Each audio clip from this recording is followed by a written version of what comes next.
Very good morning to you and happy Friday. Yes, it's the day we've all been waiting for. The weekend is upon us and we are the Newsroom show. Kendall is here, Elvis is here. We've got a good feeling amongst us here this morning.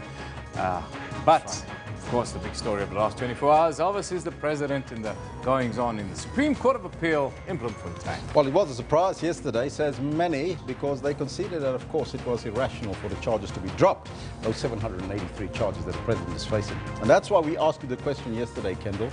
You know, put it to the vote yesterday, and these are interesting final results. 1,500 votes in, 1,512 to be exact, and 88% of you have said the president should have his day in court, something that he's been long trying to get himself. 12% says no, he shouldn't have that day in court. Yeah, that is fairly straightforward. 88%, proper majority. Of course, today we move on as we always do. We will look back at what happened yesterday, but we always move on. And you and me, we as consumers in South Africa, we should be concerned about this question. That's next, Elvis. Well, NERSA, the National Energy Regulator, has given Eskom the go-ahead for the proposed 19% tariff hike as from next year, Kendall. Now remember, it's just not the 19%, it's also the extra that the municipalities will add to that. It's extraordinary the amount of money will have to be paid for Eskom and what it has been doing, because I worked it out. Yes. It's almost 1,000 rand a month extra for me. Wow. Phenomenal. And they've just paid some millions, hundreds of millions of rands without invoices to a service provider. And they got bonuses as well, the executives, remember? NERSA, what are you doing? We're going to try and get NERSA in at some point next week to talk to us. What's the rationale behind this? Because as the people of South Africa are feeling the pinch, another 19% increase on the cards, and it's all happening at Eskom right now. Makawe tweets us, Elvis. He says, this is just too much for the fellow citizens. The current economic times are a dark nightmare. The government should act quickly. Calls for the government to intervene in more Eskom increases. Kendall. And Eric says, you know what, Eskom should carry the brunt of their own mismanagement. We as consumers are overpaying already. If they get it, stop paying bills en masse. Yeah, talking tough there. The people seem like they've had enough, but all of us are consumers, and all of us are at the effect of what happens at Eskom at management level. It seems another 1,000 rand a month out of the pocket is going to hurt, no doubt. But what could hurt is World War III, guys, and the ante certainly being upped on the Korean Peninsula. Well, North Korea has fired another missile over Japan. Of course, that's why we're asking this question to focus on that particular issue. Can the Korean missile crisis lead to World War III, Kendall? Yeah, now 65 votes in, and you know what? All these problems we've been experiencing and talking about could actually pale into insignificance if we do get to World War III. 55% of you are saying yes, it can lead to World War III. Yep. No doubt about that. This one from DuPont says, North Korea always seems to steer trouble. Not sure if that would lead to World War III, though, but it might make Trump a darker shade of orange, I suppose. A little bit of fun there. This one coming from Evan says, what will cause World War III? It's America trying to attack North Korea, because North Korea does not want to end up like Libya and Iraq. Remember what happened there. Power. Is that they want to keep that power, they say. Yeah, they brought Libya and Iraq. They brought them freedom, democracy. Yeah, if you have oil, they always bring you democracy. Anyhow, we've got a sporting question today. The Springboks, the biggest match of the year, Kendall. This can cause World War III. Not necessarily, but you know what? I would agree with you. Biggest match of the year. In fact, I'd say bigger, outside of the World Cup, as big as the last match they played in 2009 against the All Blacks. This is a chance for the Springboks to see how far they really have gotten. Have they come that far? Well, I'm not so sure. Before we take the tweets, there's a setback for the Boks. That's Hougaard. He's starting at number 9, and he's been playing a bit of raw ball there on the number 9, rolling the ball along.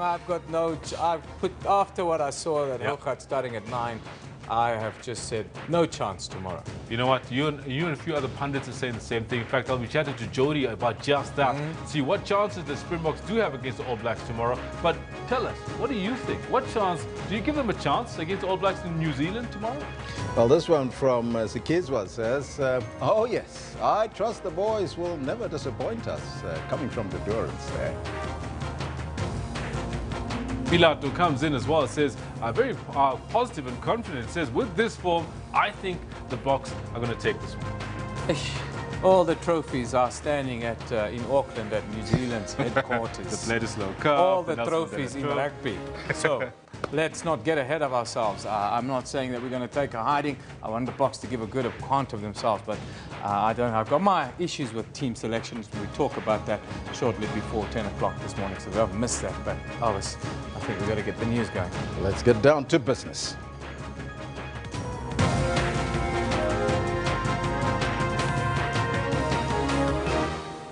President Jacob Zuma wants to make representations to the NPA head, Shaun Abrahams, on why corruption charges against him should be dropped. The National Energy Regulator, NERSA, has given Eskom the go-ahead to consult on its proposed 19% tariff hike for next year.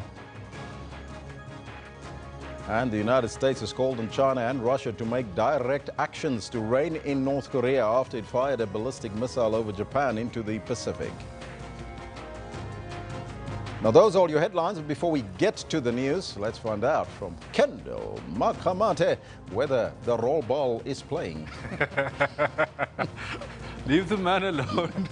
He's going to be playing for the Springboks. Under the pump last week against the Aussies, when the game was on the line and he had to give good service, he just come on fresh off the bench, not tired. He rolled it on the ground to Alton Yankees, and that was that, as they say. And that cost us the ball game. You know what? Let's hope that he doesn't do that. Let's hope that everybody steps up tomorrow and everybody does that we've been wanting them to do, as in beat the All Blacks. When was the last time we beat the All Blacks? 2009, Ricky January. Remember Ricky January? We remember Ricky January. There you go. That was the guy. And the coach was Peter de Villiers, wasn't it? P. Divi, a man who has no respect in South African sports. Yep. A man that won all his matches. So. Yep. Yes, we get ahead of ourselves. Good morning to you. We will be having this discussion with Evan a little later, but this is what we've got for you in the sports today. The Springboks get a chance to test how far they've really come when they go up against the best in the world, the All Blacks of New Zealand. Once you jog onto the field, any records or so, that disappears out of your head. Now picking up Khatani. Khatani under pressure. Khatani finishes off well. Banyana put in a great shift as they destroy Lesotho by 3-0 in their COSAFA Women's Championship opener. And time to gear up for a real boxing match as undefeated middleweight champion Gennady Golovkin and Mexico's Saul Canelo Alvarez go head-to-head in a middleweight showdown in Las Vegas. Yeah, should make for a really interesting view on this weekend, but all this and more a little later. Do remember, Evan and I, about 9:45, 9:50, we have our sports focus.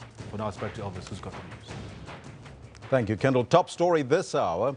President Jacob Zuma wants to make representations to the NPA head, Shaun Abrahams, on why the corruption charges against him should be dropped. Now, this emerged at the Supreme Court of Appeal, where President Zuma's legal counsel was appealing a High Court ruling that it was irrational to withdraw 783 fraud and corruption charges against him. The President's counsel conceded that the 2009 decision by the former NPA head, Mokotedi Mshe, did not make sense. The concession was made at the Supreme Court of Appeal, where Zuma and the NPA challenged the ruling.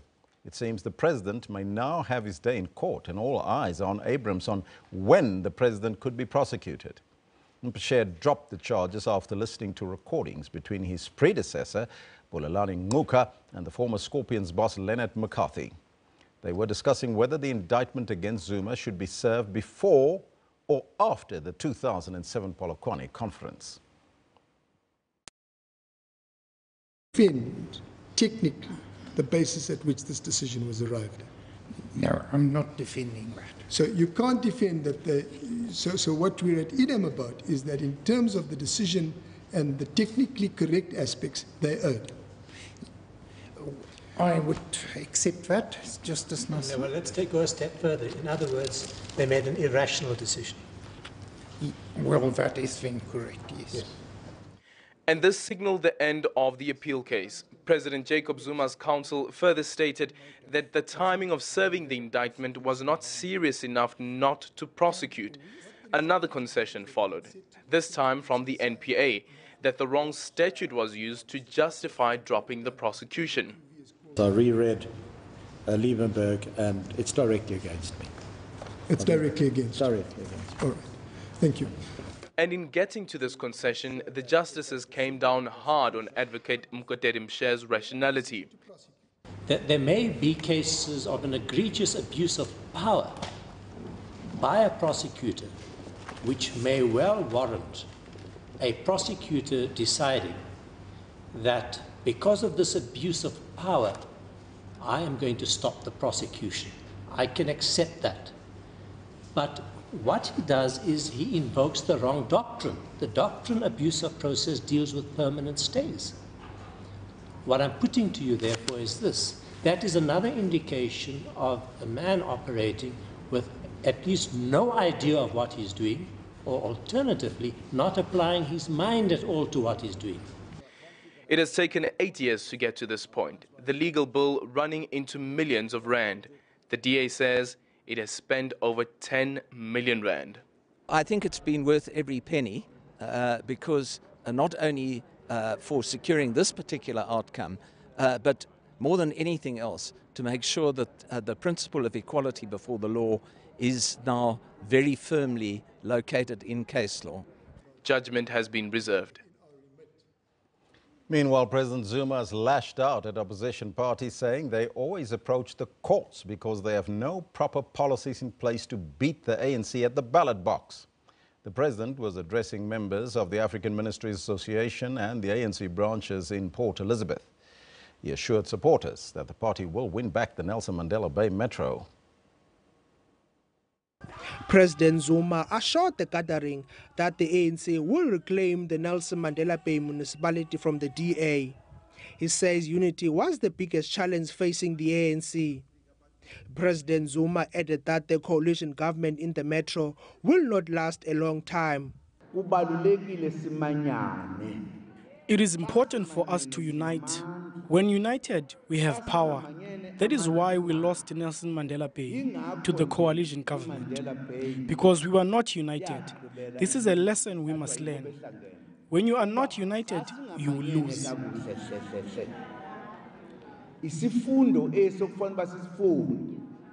He also took a swipe at opposition parties in parliament. They are making a lot of noise from the beginning to the end. They have no patience and nothing to say. The ANC has concrete policies, but they don't have anything. They know deep down they can't win the elections. Earlier, he made a quick stop at the Itamasa office in New Brighton. President Zuma also praised the role played by Itamasa during apartheid. He pledged a continued working relationship between the ANC and religious leaders to bring change in society. Zolani Moya, SABC News, Port Elizabeth. The National Energy Regulator, NERSA, has given Eskom the go-ahead to consult on its proposed 19% tariff hike for next year. It says the increase will offset financial losses brought on by the technical recession. The organization Undoing Tax Abuse has accused Eskom of hiding crucial numbers in attempts to hide electricity tariffs by 4 times above inflation. Now, NERSA says the numbers only applies to those who receive electricity directly from Eskom, and municipalities will most likely hike tariffs by up to 27%. Basically affect Eskom's direct customers. The 19.9% is an average of the impact that allowable revenues that Eskom has requested, from the energy regulator, that it will result, in that 19.9%. Maybe just to give the figure, the allowable revenue that Eskom has applied for is 219,514 million. That's why we're asking you this question, of course, on that proposed hike by Eskom. It's on your screen right now as we pose it to you. How do you think this will affect you as a family, as a community, this electricity tariff hike? Eskom, get that go-ahead for the 19% increase. What is your views, or what are your views on this matter? Let us know what's on your mind on the Twitter handle at SABC Newsroom, as well as on the Facebook page. International news now. The United States has called on China and Russia to take direct action to rein in North Korea after it fired a ballistic missile over Japan into the Pacific. The launch from near Pyongyang came after the United Nations Security Council imposed 8 sets of sanctions on the country over its ballistic missile and atomic weapons program. Now, this is the first North Korean missile launch since the imposition of the latest round of sanctions against the isolated regime. In Seoul, President Moon Jae-in has called on an emergency meeting, of the National Security Council. He won an election in May, promising to try and reopen a path towards dialogue with the North. But since coming to power, North Korea has launched 10 missile tests and 1 underground nuclear blast. President Jacob Zuma, as the chairperson of SADC, will today chair a summit on the situation in Lesotho. The Double Troika Summit is being held as a result of the recent political and security developments in the Mountain Kingdom. The commander of the Lesotho Defence Force, General Kwantle Motso, was assassinated earlier this month. Now, the summit will be briefed on the outcome of SADC's subsequent fact-finding mission in Lesotho. For the latest on this, we are joined by our SABC foreign editor, Sophie Mukwena. Very good morning to you, Sophie, and welcome. Good morning, Elvis. What can we expect from the Double Troika Summit that will start today?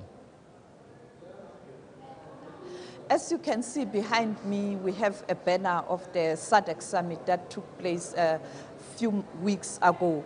But unfortunately, we are back here again because of the current development in Lesotho. You are aware that President Jacob Zuma is currently the chair of SADC, and it is for that reason he has convened this meeting to get first-hand information in terms of what transpired in Lesotho, because during the SADC summit that was held last month, the current Prime Minister, Tom Thabane, indicated that there was peace and stability in Lesotho, but there are new developments. The army head or the army commander was assassinated by the 2 army officials, and it is for that reason President Jacob Zuma wants to find out exactly what happened, and also how will this impact on the current process where SADC is working on ensuring that Lesotho is on its way to ensure that it implements PUMAPI Commission recommendations on transformation, on the issues that surround the security cluster, but also on the issue of the constitution,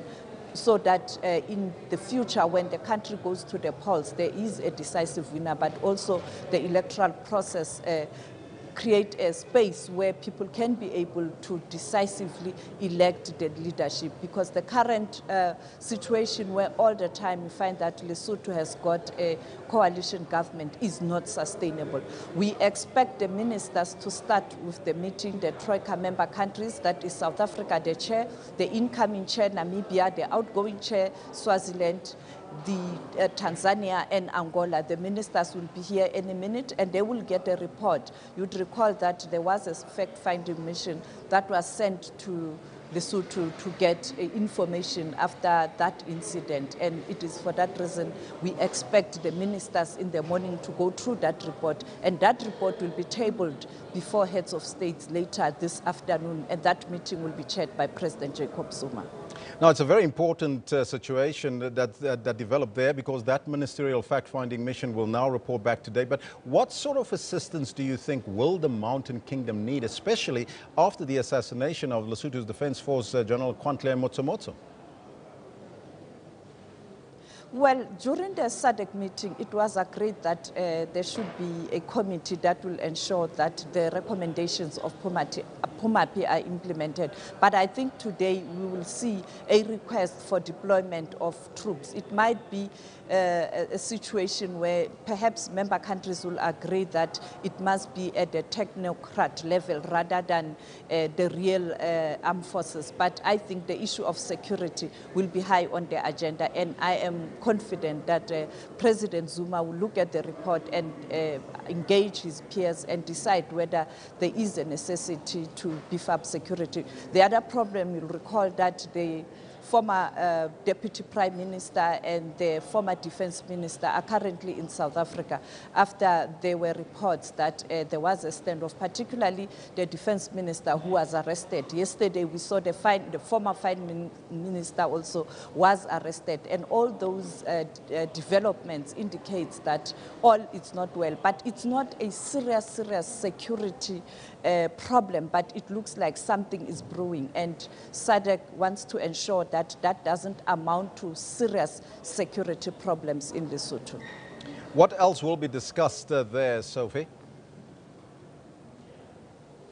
it is just Lesotho, nothing else but Lesotho. And later today, during the media briefing, I guess President Jacob Zuma, as the chair of SADC, will share some light in terms of the resolutions they've taken, or whether something has to be done in terms of the deployment of the troops. We'll speak to South Africa's Minister of Defense later today. I think she will also give an indication whether how far true are the reports that currently you have some deployment in Lesotho. It's not clear whether it's personnel or it's the real troops, but we will get a proper briefing, and I will try and get the Defense Minister to confirm those unconfirmed reports from Lesotho. But we were told that the Foreign Affairs Minister of Lesotho indicated that indeed SADC has deployed I don't know whether it's officials or it's just the personnel, or it is indeed a small group of army personnel.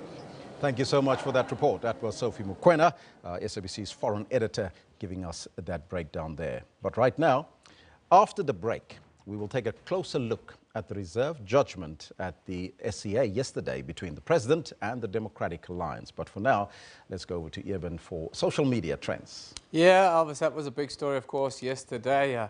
We saw the retweet, some are calling it on social media, by legal counsel, and now we're preparing ourselves, of course, for what others are calling on this very platforms, the trial of the century, if it gets that far. We'll see. Our top story, of course, is whether the MPA will step into the breach and actually go ahead with this action. Yeah, you can recall that J. Kemp said, that's the advocate for President Zuma, said they'll fight them in the streets, they fight them in the houses. Well, we'll see if that fight will continue. Yeah, there's certainly a lot of fight in that dog, I can tell you, Elvis. Let's go into social media. Let's have a look at what's happening on this Friday. Of course, the spy tapes. You saw it in Bloemfontein. Well, the Supreme Court of Appeal has reserved that judgment in President Jacob Zuma's fraud and corruption case. If it deals with the arms deal, if you can remember, and we instituted in 2002. Now, the President wants to make representations to the head of the MPA, Sean Abrahams, on why corruption charges against him should be dropped. Then Muslims will be marching to Myanmar's embassy here in Pretoria, in the capital, today. Just a day after thousands marched in Cape Town, Parliament, to be exact, to show their support for the Rohingya Muslims and to call on the South African government to intervene. This as Muslims continued to be slaughtered in Myanmar. They said SA for Rohingya. On your screen is the hashtag that you can interact with it. That march is happening in Pretoria today. Moving further afield, around 23 school children and 2 teachers have died after a blaze ripped through a religious academy in Kuala Lumpur. That, of course, is the capital of Malaysia. Moving to the US, former big pharmaceutical company boss Martin Shkreli has been jailed for offering anyone willing to grab some of Hillary Clinton's hair, the equivalent of 65,000 rand. Yep, he's in prison for, well, putting a bounty on Hillary Clinton's hair. Really? Now for some great pictures. After 13 years of exploring the planet Saturn, NASA's Cassini probe will embark on its grand finale. But scientists have collected some incredible data for this journey. This is an image of waves in the Saturn rings. How incredible is that? Well, some clouds were also spotted there. And a 6-year-old Cassini mission fan is even hosting a goodbye party for NASA's probe. Hashtag Cassini. Now for our picture of the day. This one comes from the great man Neil deGrasse Tyson himself, and it's captioned as following. He says, just to put it in context, that's Saturn, there's Earth in the background. And he says, Cassini gave us Saturn, but also gave us Earth, as only deep space could reveal. Small, frail, lonely, steeped in darkness. Isn't that lovely to put it into context? How insignificant we really are in the bigger picture, yet we squabble amongst each other over things. Now for our comment of the day. This one comes from Cochrane, UK, who gives us a little bit of juice here on a Friday morning. He says, if you want to go fast, go alone. If you want to go far, go together. This, of course, Ruth Stewart on the importance of collaboration and networks. Yes, we have to come together if we want to go far.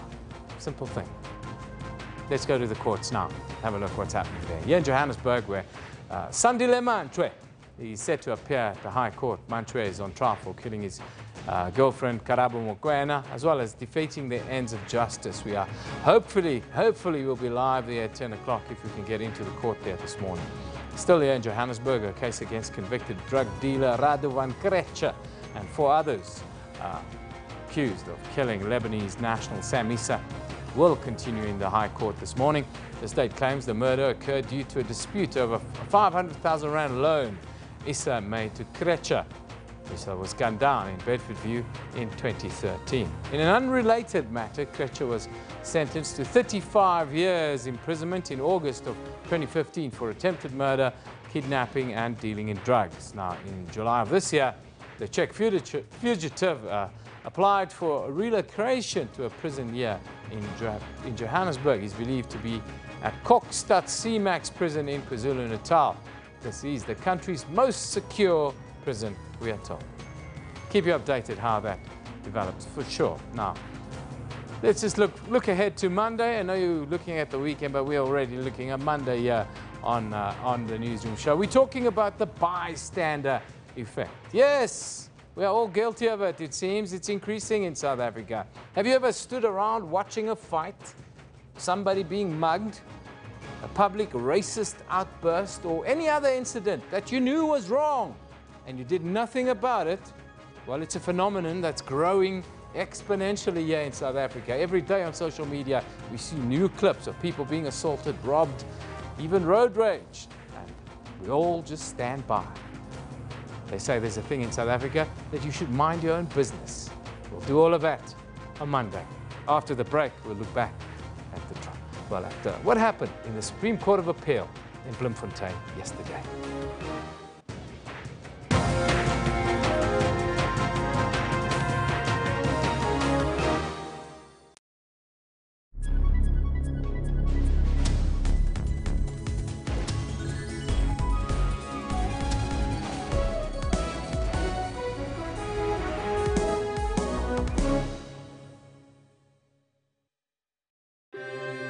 What guides us? Is it something you can touch, hear, feel, or see? What leads us onto greater experiences? Is it leaders on a soapbox, spouting rhetoric for the crowd?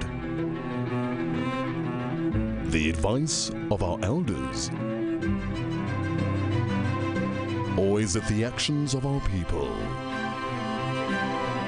The strength of our beliefs? Or the voices of our citizens? Your country is guided by the voices of its people, and your broadcaster is dependent on your voice to guide it. Get your copy of the SABC's editorial policy and have your say.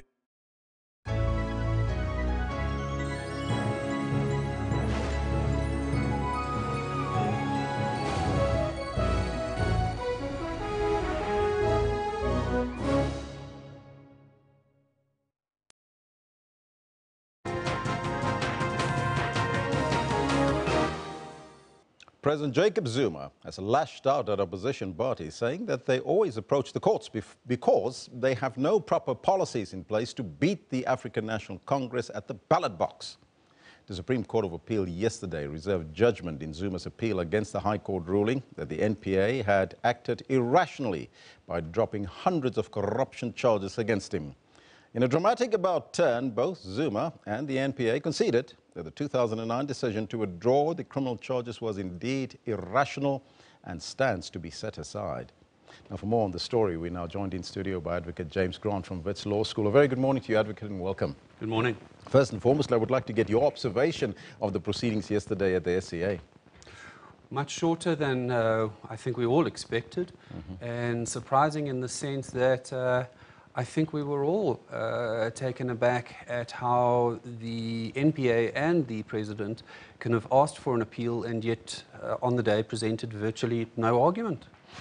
Did the concession that the decision to drop the charges against the president was incorrect, did it come as a surprise to you? Well, absolutely, given that they were the parties who had lodged the appeal. If they believed indeed that it was irrational after all, you wonder why they appealed. And that raises, of course, the question of how the court is going to deal with the question of costs. Because the court might well find that these parties were wasting the court's time and might well order or give a punitive order, including an order against Jacob Zuma himself. Now, we understand that the president wants to make new representations to the NPA head, Sean Abrams, for these criminal charges against him to be dropped. Is this option available to the president? Not ordinarily. Ordinarily, you have the option of making representations at the level of first to the prosecutor who's prosecuting your case, then to his senior who would be the DPP in the province, and then failing that, you have the option of then asking for a review of the DPP's decision by the national director. And that's what's contemplated in Section 179, which was debated yesterday in Parliament. Not in Parliament. It's becoming to be more like Parliament, because that's where policy gets made nowadays in South Africa. But it's one is beginning to see that that Zuma really doesn't have room to move. He is going to have to make representations and I think the room is open to him to make representations on the basis that Kemp made a good argument, in the sense that he's saying, look, if I made representations, as I'm entitled to, as everyone is entitled to, and yet they weren't properly considered, which this court is en route to deciding. In fact, we're conceding, and so you will, as I understand it, he's saying to the court, you will decide that this was irrational. Then I'm entitled to a rational decision on my representations, and this didn't happen, and so therefore I'm asking for the right to make new representations. I think that follows in logic, in law, and I think it's only fair. The question of separation of powers was also under the spotlight yesterday. Take us through that perspective there. It's always difficult, and we'll see right now the court is seized with that very problem of what to order. They're going to have to be very, very careful to stay away from ordering the national director to, for instance, proceed with the prosecution. And that was for instance, that was the issue which I understood the NPA actually had, which was a valid concern. In the judgment of Ledwaba in the High Court of last year, there were passages which seemed to read that the NPA had to consult a court or present their argument to a court before they could drop the charges. I believe that it's a stretch to have interpreted it that way, but it was a possible interpretation. And so I thought that they had an argument to go there, and they would have had a valid basis if it was indeed the case that a court was ordering them to prosecute somebody. That would be, in my view, to step over and to violate the separation of power. I don't believe the Supreme Court of Appeal would do that. I think that what they would end up doing is that they would operate on the natural effect that setting aside the decision of Mokotedi Mshe will have. And it's important to observe what that will be. If they decide to set that aside, time is effectively reversed to the moment in time before Mokotedi Mshe took the decision to withdraw the prosecution. Now, what was in place at that time? In place at that time was a decision to prosecute Jacob Zuma.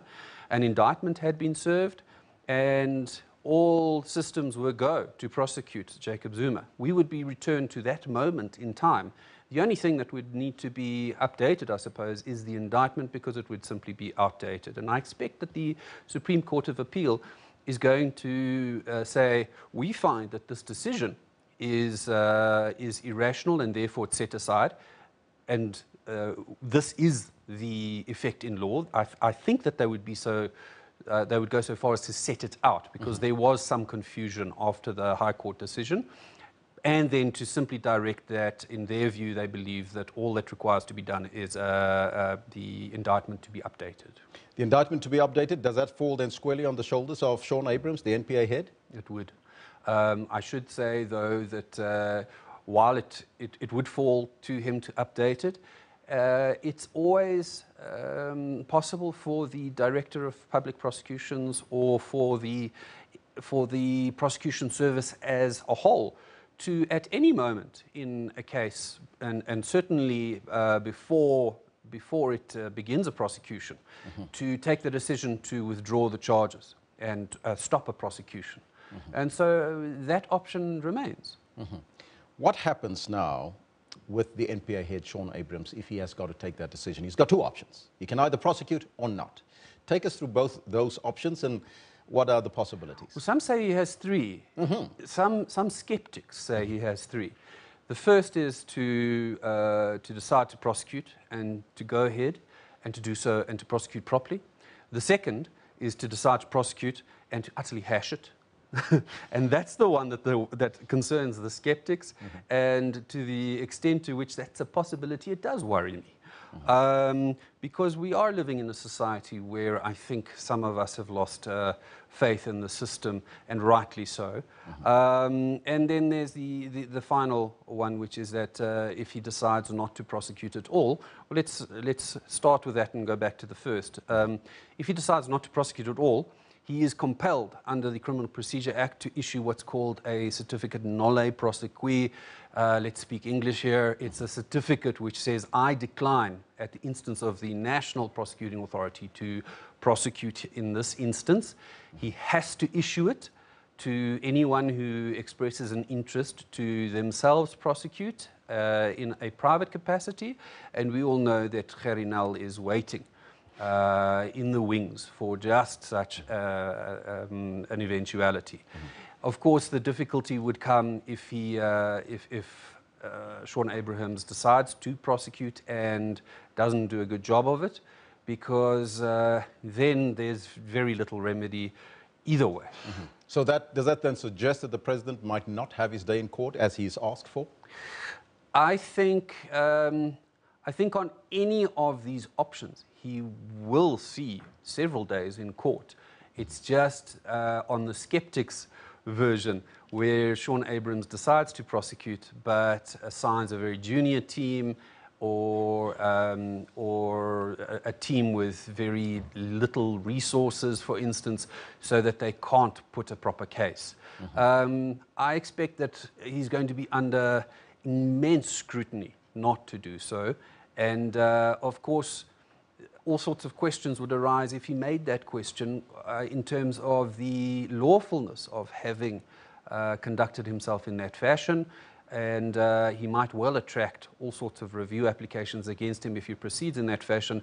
That's the skeptic's view and concern. On the other hand, if he is to take the decision, as I think the evidence requires of him, that he must prosecute in the circumstances, given what Bulelani Ngcuka has said, given what Mshe had originally decided, then it's all systems go. Now, Zuma's advocate, Kemp J. Kemp, once said, and I quote, "We will fight them in every room, in every street, in every house." Almost sounds like Winston Churchill there. Yes. Will this fight still continue, do you think, or is this the end of the line? Not at all. A lot of people get confused by the fact that, for instance, Sheikh was convicted as the accomplice or as the co-conspirator, as the other party to the corruption, and they believe that therefore it must be the case that the other party, which was Zuma, must be guilty. It doesn't follow in law. It doesn't follow in particular because proving that, for instance, Sheikh had the wrongful state of mind when he did all of these things doesn't prove that Zuma had the necessary wrongful state of mind when he did all of these things. One may draw inferences, but ultimately this is going to have to be proved in a court of law. And as we all know, the standard of proof in a court of law, in a criminal court of law, is very, very high. The prosecution is going to have to prove that there is no reasonable doubt that the president knew that this money was, in fact, of ill-gotten sources. 783 charges. Can anyone survive that? Well, the difficulty will be, even if you survive the conviction, if you are standing trial as an individual who is not being funded by some sort of institution, and at this point in time, I would doubt that President Zuma would be able to call on the taxpayers anymore. I'm hoping he won't be able to call on the taxpayers. It will utterly bankrupt him, and he can expect on 783 charges to spend the next 2 or 3 years in a courtroom, which is going to absorb all of his time. Advocate, thank you so much for your time and joining us here in studio. That was Advocate James Grant from Wits Law School.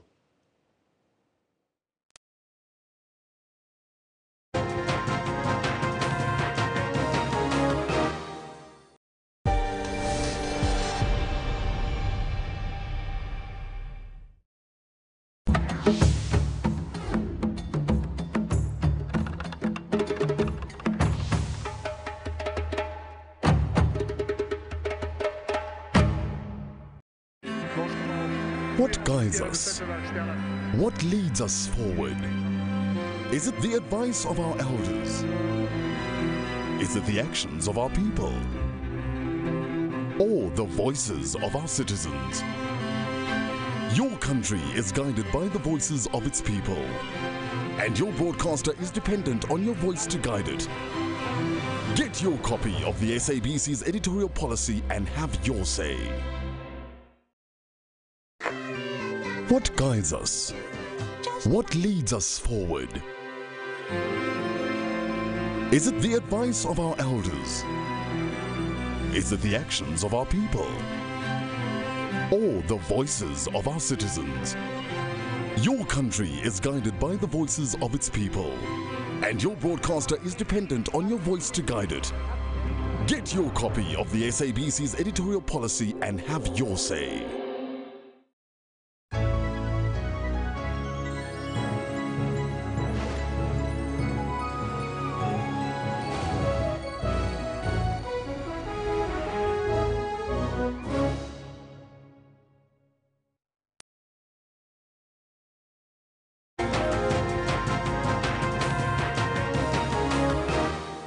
Welcome back. This is Newsroom.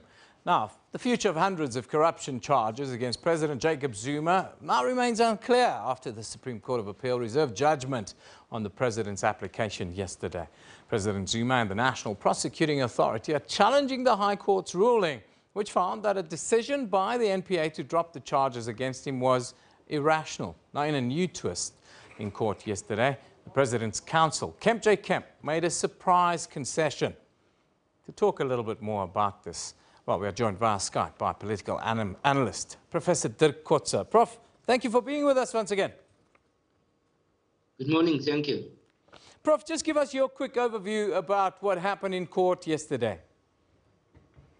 I think it was a major surprise for all of us because the advocates, the legal representatives of both President Zuma and the NPA basically said that they don't have a case anymore, that they withdrew their arguments, their opposition or their application for the appeal, and that they don't have a case, that they conceded that the decision by the then National Director of Public Prosecutions was irrational because he didn't follow the law properly. So that was a major surprise, and it essentially means that they must go back to the drawing board and that they don't have grounds for an appeal anymore. So I think the judgment will to some extent become academic. Prof, the Democratic Alliance, they've already come out and they say they're ready for another legal battle if the NPA decides not to prosecute.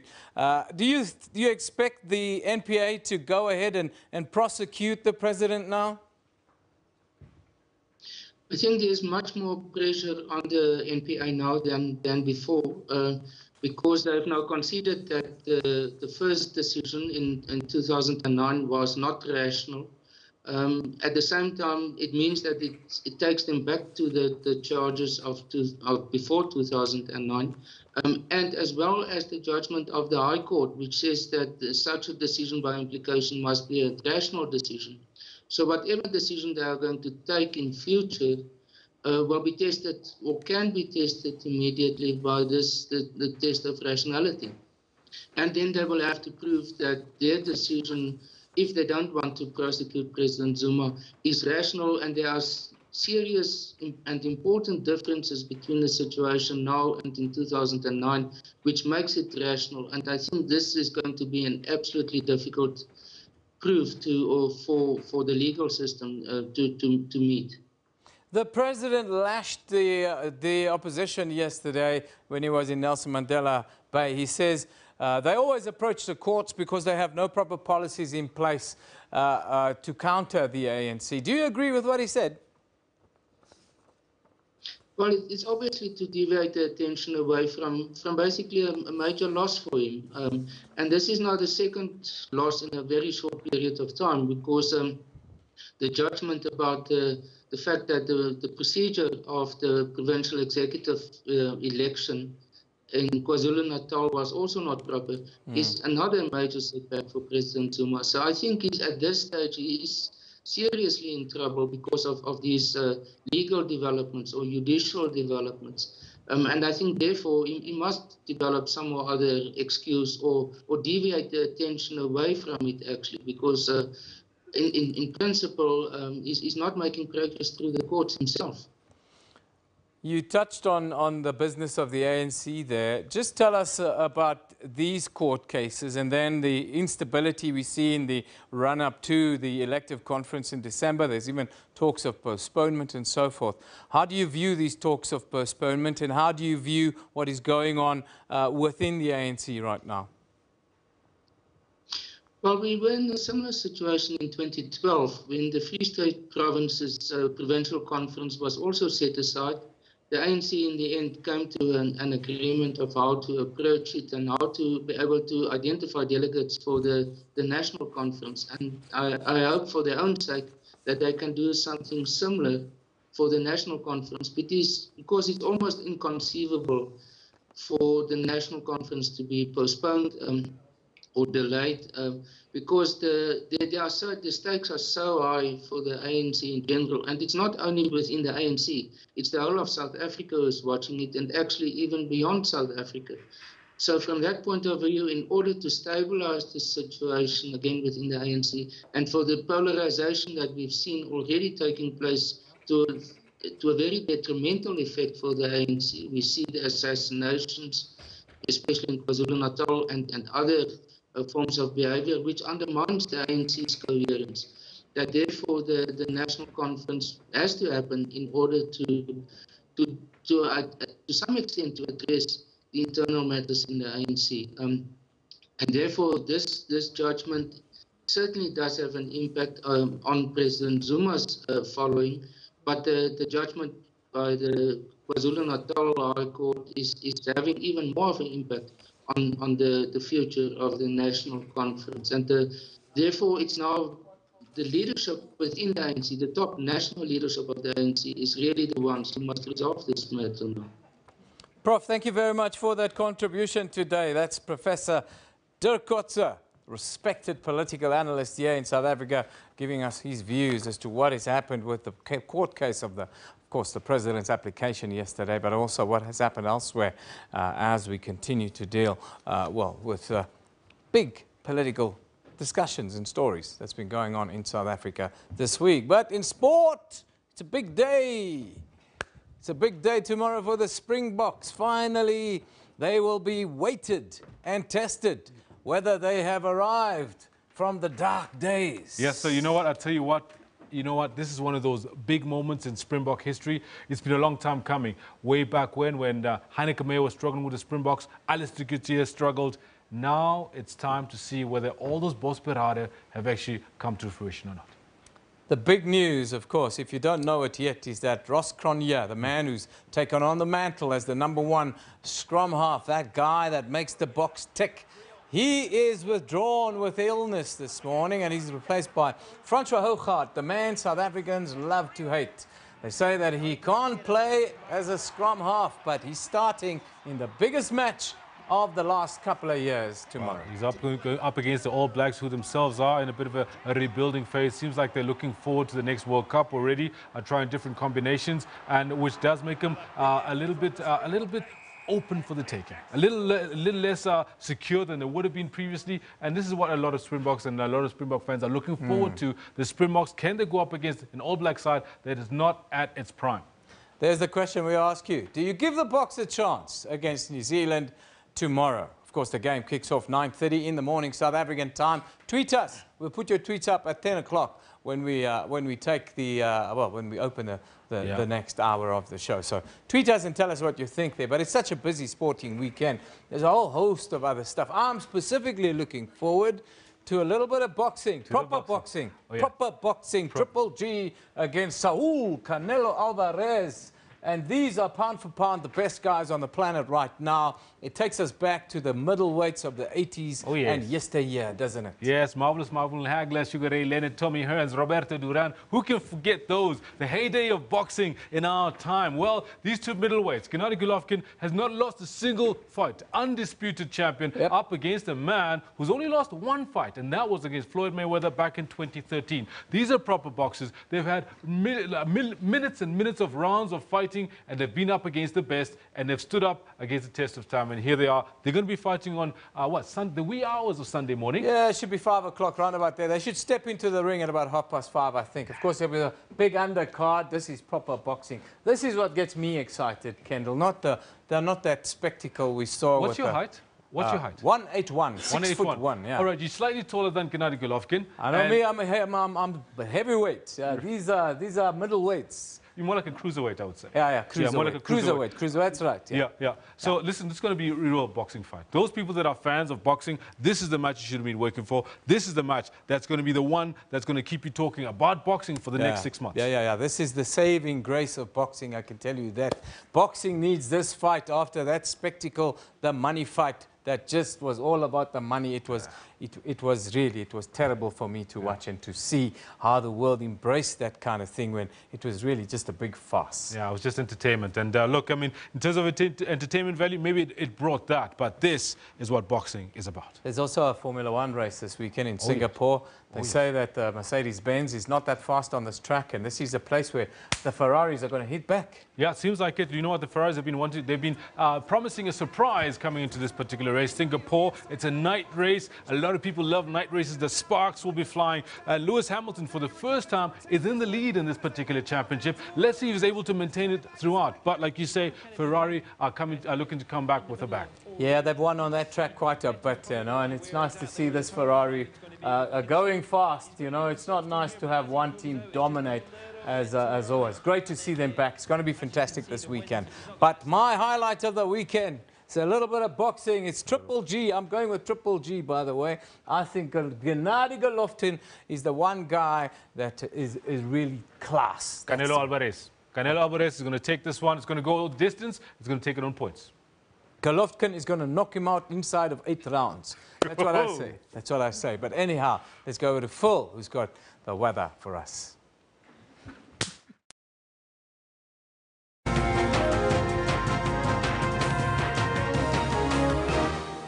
Yeah, thank you very much. Let's take a look at that weather. We start off with a low-pressure system. This is going to affect South Africa's weather primarily over the next 2 to 3 days. This is going to bring in a lot of rainfall. It's migrated down from the western parts there of southern Africa. It's come down now. It's sitting just in the western central regions of South Africa, bringing in widespread showers over the southern coastline there of the Western Cape province. Now, it's also bringing in some rainfall up that eastern coastline, still expecting isolated showers there. Most of southern Africa sees a dry day and a sunny one as well, all the way throughout the day for both today and into tomorrow as well. You can see that. But take a look at this movement of the low-pressure system. It's now moved towards that eastern coastline. It's drawn that rainfall there towards the eastern coastline as well. So for tomorrow, we're expecting widespread showers all the way from the southern coastline of the Western Cape all the way through towards the Eastern Cape coastline as well. Lots of rainfall there. And as a result, we're seeing a weather watch issued by the Weather Service there, and that's for heavy rainfall, which might just lead to localized urban flooding, low-lying areas particularly affected by this. So please be aware of that. What we also see, though, is a weather warning, and that's for conditions highly conducive to the spread of veld fires, windy conditions and hot ones here. You can see Uppington 35 degrees Celsius, Daar at 33. Cape Town is a wet day forecast for Cape Town, should I say, there with an 18-degree maximum. Durban 21 and Pretoria at 32 degrees. Now, our neighbouring states are rather warm for today. Many regions expecting temperatures above the 30-degree mark there. Windhoek 32, Maun 36. Gaborone 32, and temperatures in Harare at 28 degrees, very stable in the area. But clear conditions means it's going to feel a lot warmer than these represented conditions. So don't forget about that. Perceived temperature is going to be slightly warmer than that. Moroni 29 degrees, Port Louis 25, and if you're lucky enough to be in the island regions today, which should be a beautiful one there, dry conditions here. Now, for today's weather in Libreville, 28 degrees. It's going to start raining in Libreville, and that rainfall is going to extend all the way through to Kinshasa, to Bangui, through towards Kampala, Juba, all these surrounding areas as well. It's a wet weather day for the central regions, at least for the northern parts here. And as we move into the northern hemisphere, we're going to see that rainfall continuing, primarily focused around some parts of Central African Republic, Cameroon, Nigeria, and moving on into Chad, southern and southeastern regions as well. As usual, we're also seeing some rainfall around Ethiopia's highland regions now. For tomorrow, we'll see that rainfall starting to intensify again around Liberia and surrounding areas. Now, this is where we see a lot of storms developing, and they start and then move off into the Atlantic Ocean. So we're starting to see another one just beginning to develop into tomorrow. Nigeria and surrounding areas still expecting some stormy and some wet weather for tomorrow. Take a look now at your temperatures. 41 degrees in Khartoum, very hot indeed. Temperatures moving on into the central regions there. Riyadh at 43 degrees. The central parts here of Africa and Agadir is still hot at 39, and temperatures along the southern parts there, West Africa, remaining warm as well, with temperatures about 28 degrees in Abidjan and 27 in Lagos. This is where we leave your weather for now. Stay with us here on the SABC.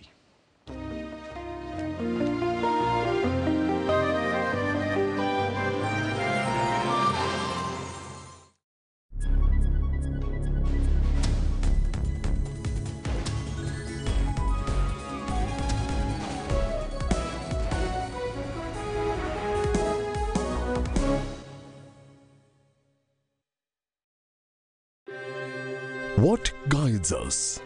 Is it something you can touch, hear,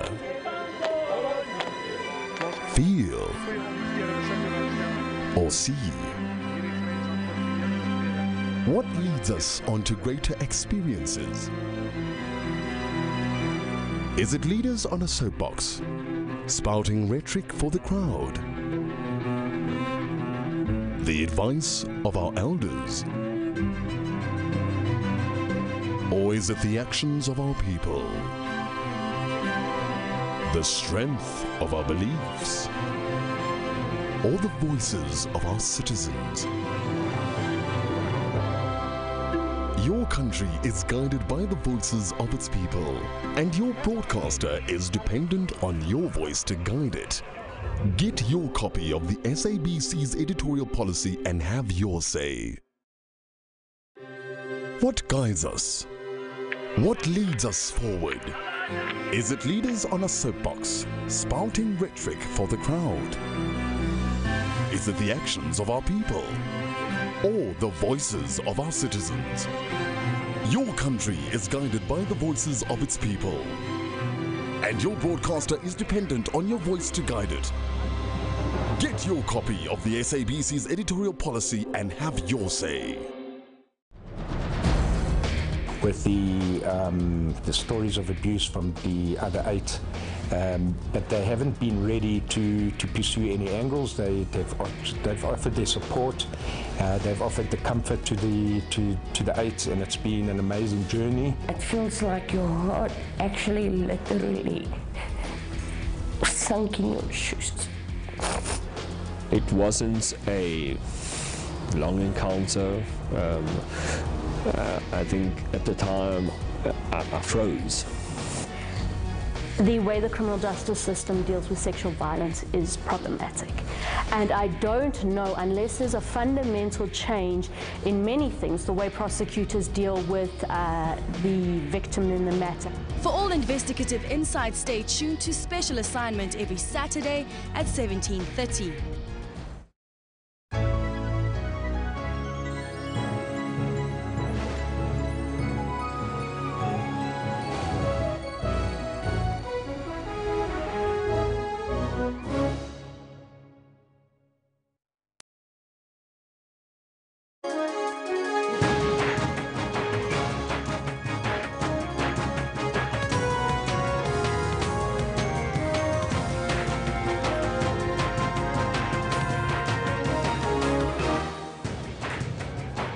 Yeah, welcome back with us. It's just gone 10 o'clock Central African time. We're coming to you live from the economic hub here in Southern Africa, Johannesburg.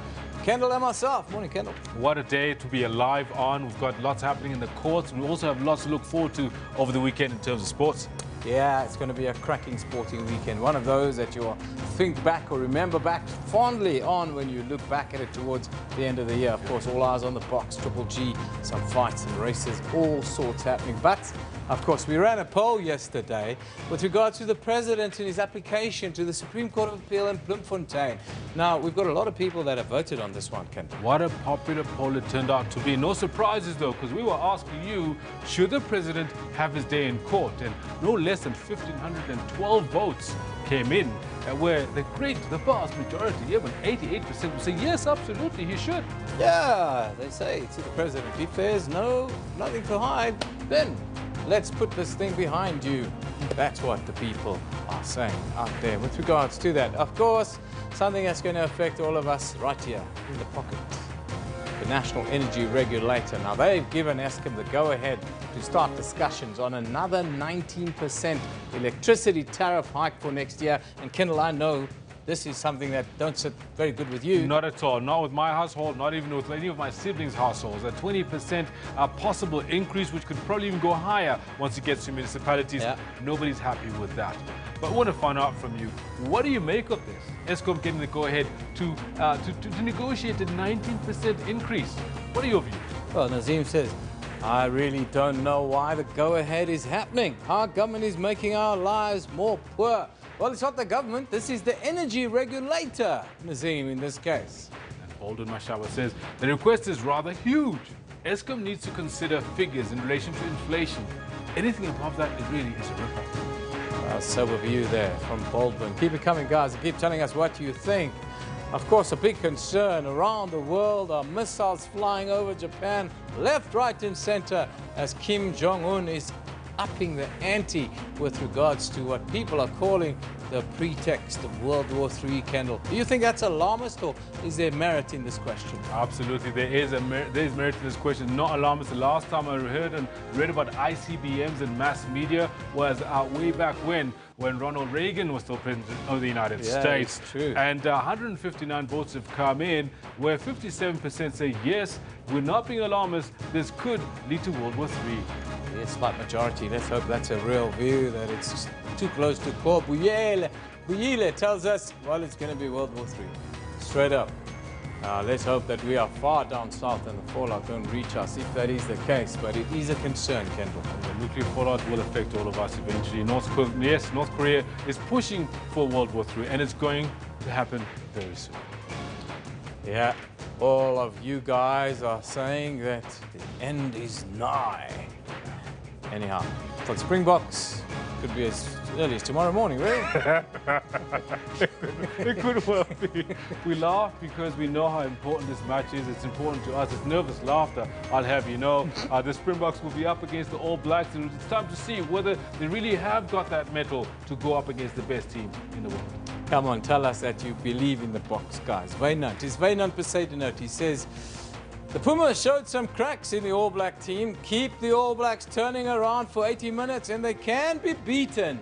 But please don't kick aimless balls in the air without a proper chase. Thank you very much. Matlamola tweets us here as well.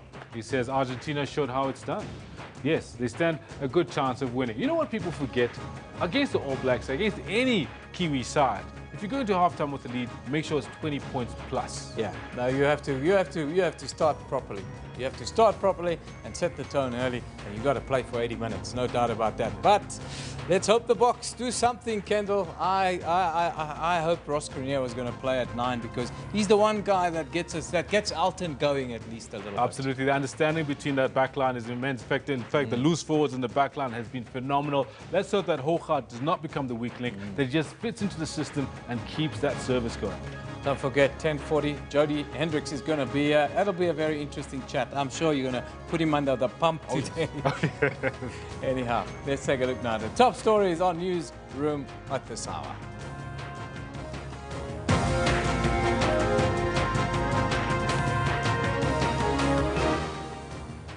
President Jacob Zuma wants to make representations to MPA head Sean Abrahams on why corruption charges against him should be dropped. The National Energy Regulator, NERSA, has given Eskom the go-ahead to consult on its proposed 19% tariff hike for next year. The United States has called on China and Russia to intervene and take direct action to rein in North Korea after it fired another ballistic missile over Japan into the Pacific Ocean. Well, those are our top stories at this very hour. Kendall has got what's going to be a very busy sporting weekend. Yevon, thank you very much. It really is. We're looking forward to it, and it starts right here, right now, where we bring you what we've got planned for the show today. Good morning to you. This is what we have. The Springboks get a chance to test how far they've really come when they go up against the best in the world, the All Blacks of New Zealand. Once you jog onto the field, any records or so, that disappears out of your head. Now picking up Khatani under pressure, Khatani finishes off well. Banyana put in a great shift as they destroy Lesotho by 3-0 in their COSAFA Women's Championship open up. And it's time to gear for a real boxing match as undefeated middleweight champion Gennady Golovkin and Mexico Saul Canelo Alvarez go head-to-head in a middleweight showdown in Las Vegas.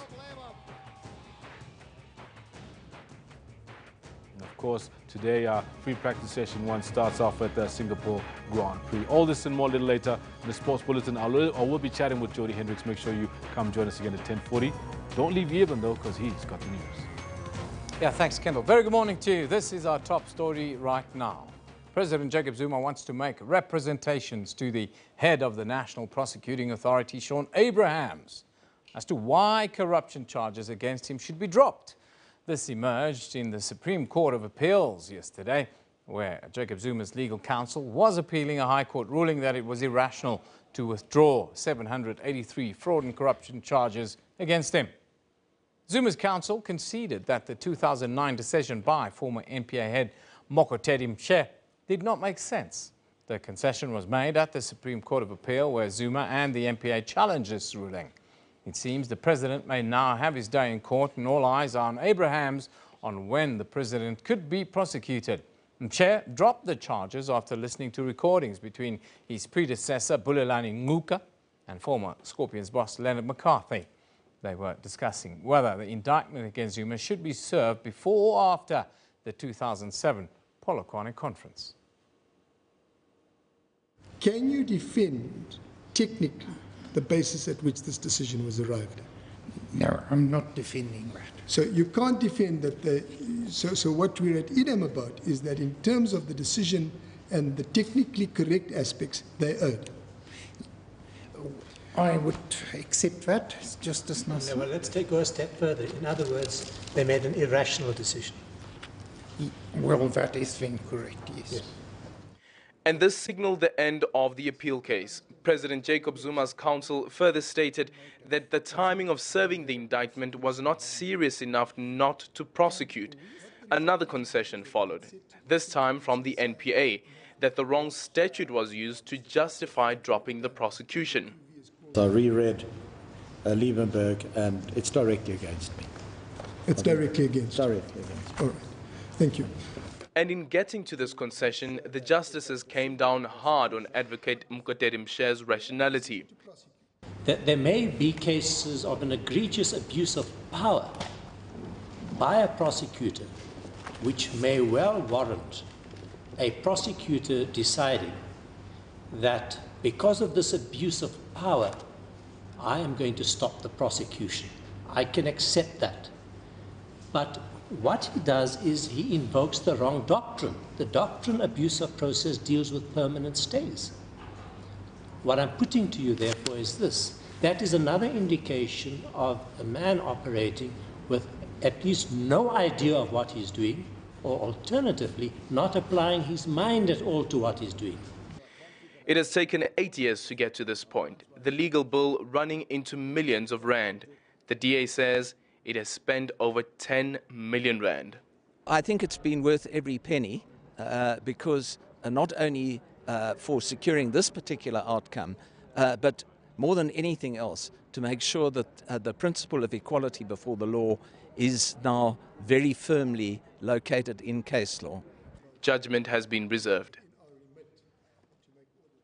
Deputy President Cyril Ramaphosa and chairperson of the Cyril Ramaphosa Foundation is to deliver an address at the official launch of the CRF tariff program for women and children at the Rentseng Primary School in Botshabelo, just outside of Bloemfontein in the Free State. Now, it's aimed to respond to the increasing widespread violence in learning centres, especially public schools across South Africa. Our reporter, Aldrin St-Pierre, is standing by to give us a quick update there. A very good morning to you, Aldrin. Just tell us, what has prompted this intervention by the Deputy President?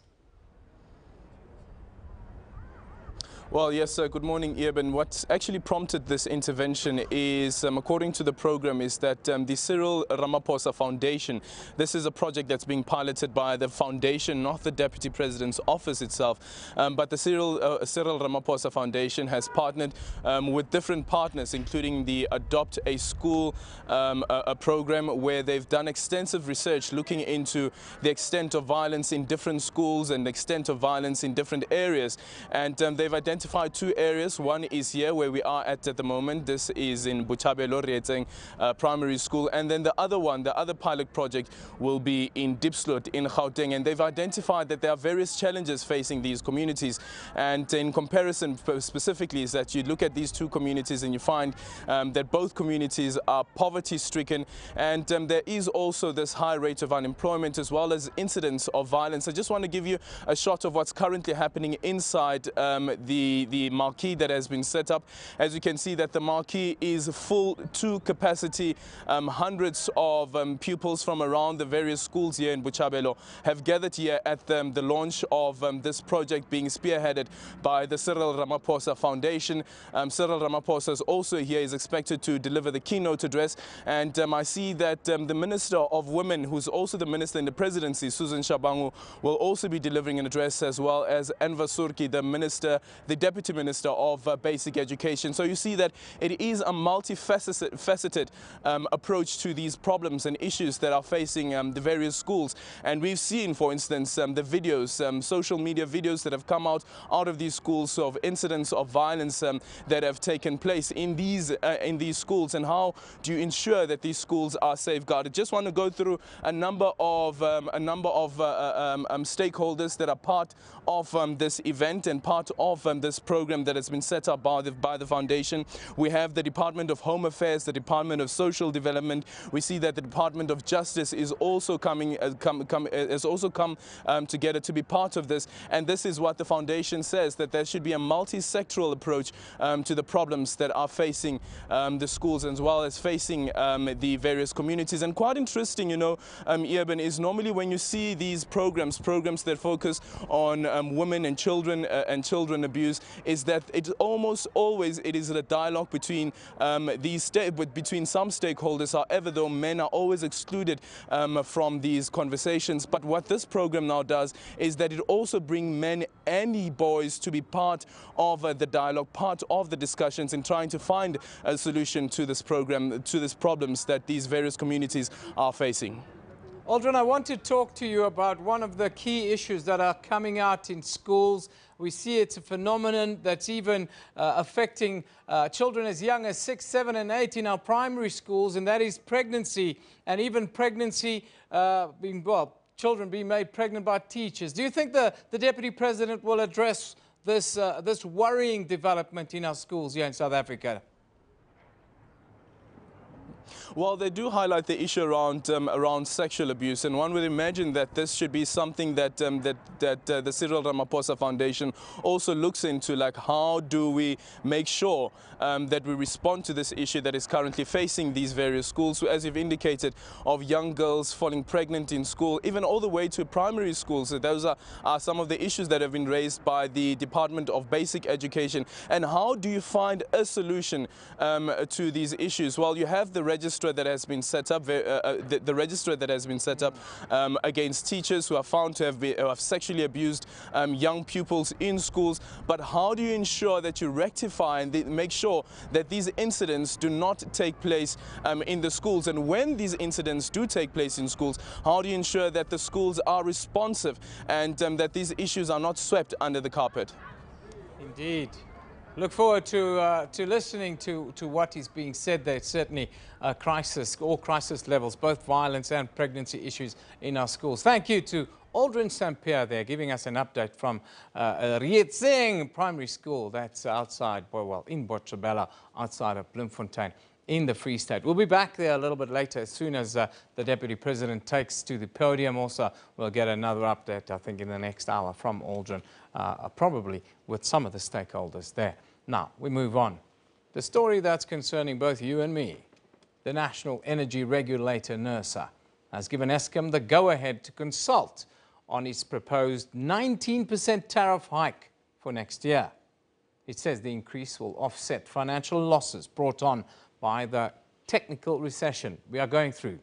Now, the organization Undoing Tax Abuse has accused Eskom of hiding crucial numbers in attempts to hike electricity tariffs by 4 times above inflation.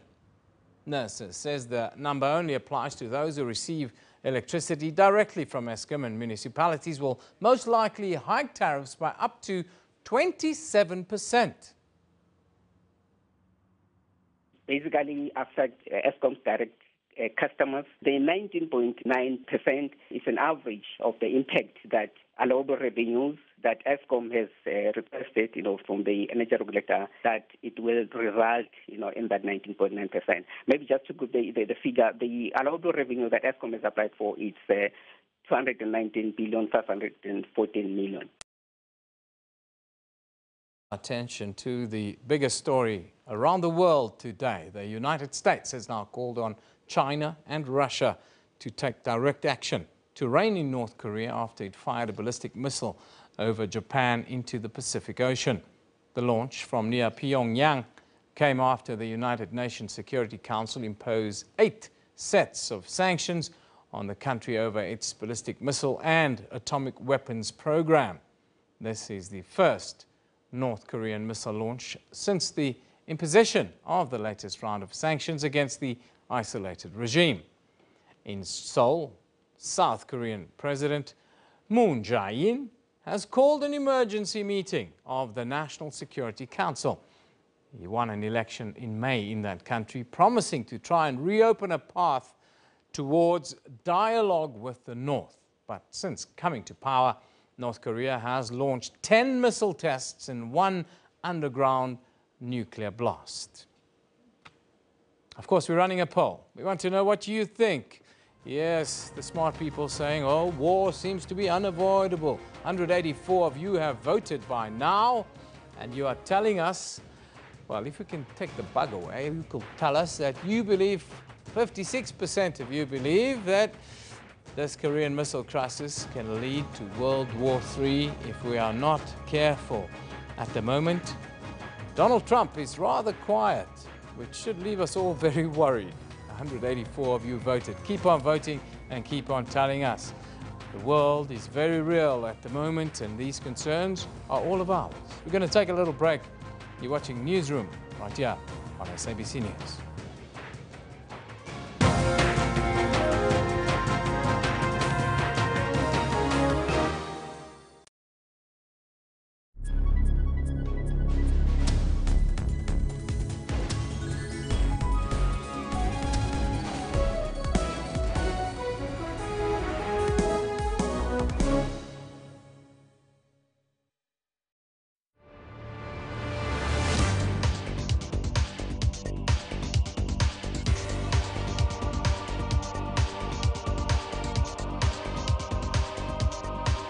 The fossil hominid sites at Sterkfontein Caves, known as Cradle of Humankind, were declared a World Heritage Site on the 2nd of December 1999.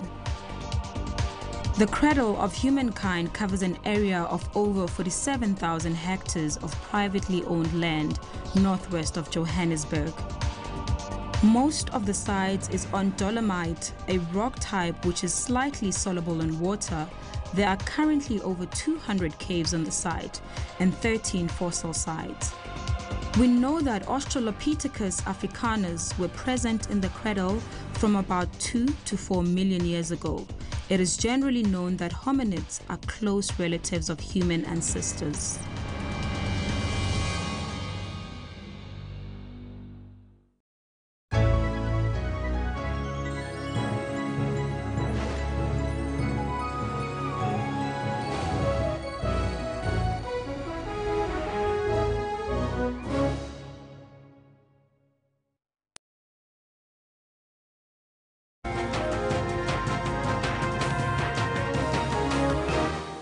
Welcome back. You're watching Newsroom.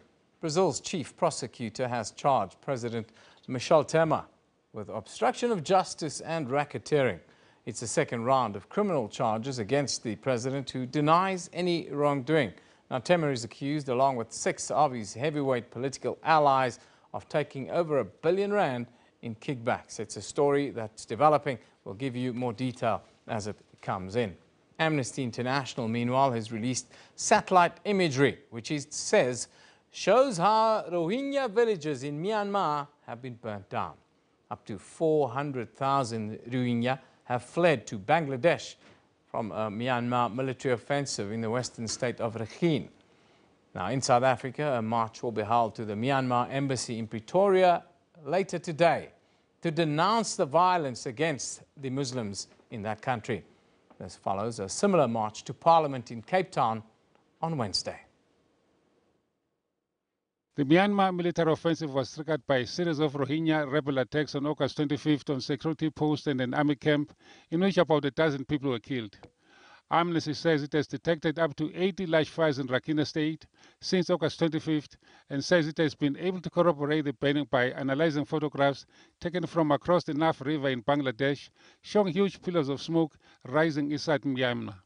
The violence in Rakhine and the exodus of refugees is the most pressing problem Nobel Peace Laureate Aung San Suu Kyi has faced since becoming national leader last year.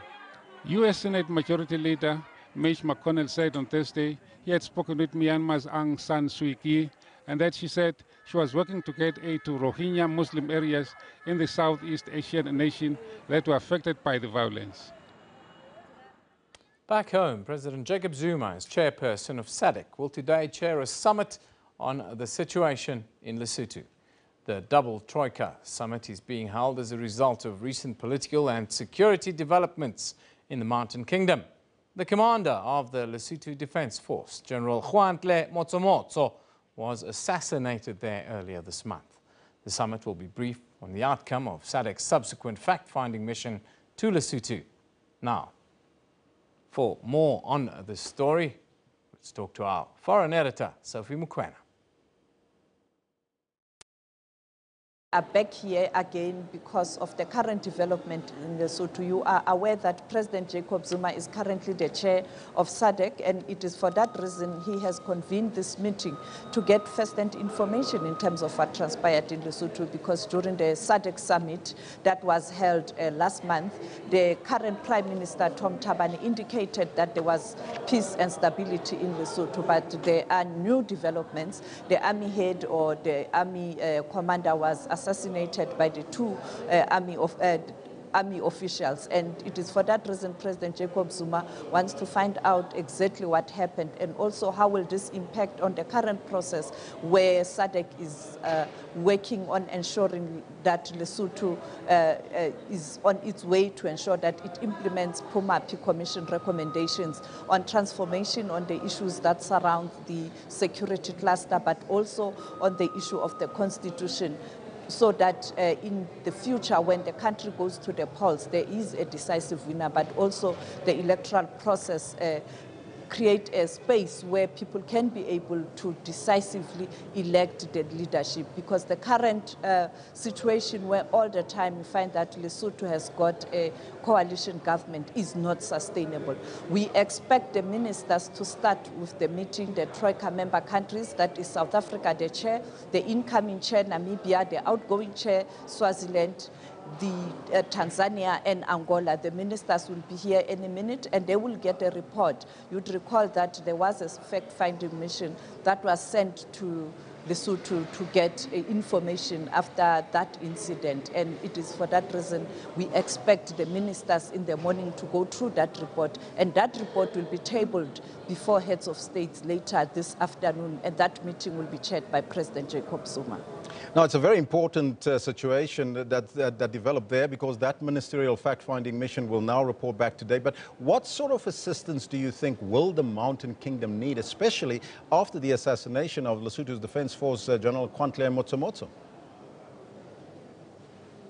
Well, during the SADC meeting, it was agreed that there should be a committee that will ensure that the recommendations of POMAPI are implemented. But I think today we will see a request for deployment of troops. It might be a situation where perhaps member countries will agree that it must be at a technocrat level rather than the real armed forces. But I think the issue of security will be high on the agenda, and I am confident that President Zuma will look at the report and engage his peers and decide whether there is a necessity to beef up security. The other problem, you'll recall that the former Deputy Prime Minister and the former Defence Minister are currently in South Africa after there were reports that there was a standoff, particularly the Defence Minister who was arrested. Yesterday we saw the former Fine Minister also was arrested, and all those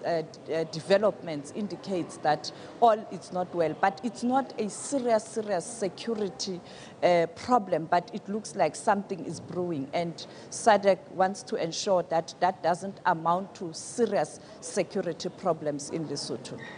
What else will be discussed there, Sophie? It is just Lesotho, nothing else but Lesotho. And later today, during the media briefing, I guess President Jacob Zuma, as the chair of SADC, will share some light in terms of the resolutions they've taken, or whether something has to be done in terms of the deployment of the troops. We'll speak to South Africa's Minister of Defence later today. I think she will also give an indication whether how far true are the reports that currently you have some deployment in Lesotho. It's not clear whether it's personnel or it's the real troops, but we will get a proper briefing, and I will try and get the Defence Minister to confirm those unconfirmed reports from Lesotho. But we were told that the Foreign Affairs Minister of Lesotho indicated that indeed SADC has deployed I don't know whether it's officials or it's just the personnel, or it is indeed a small group of army personnel.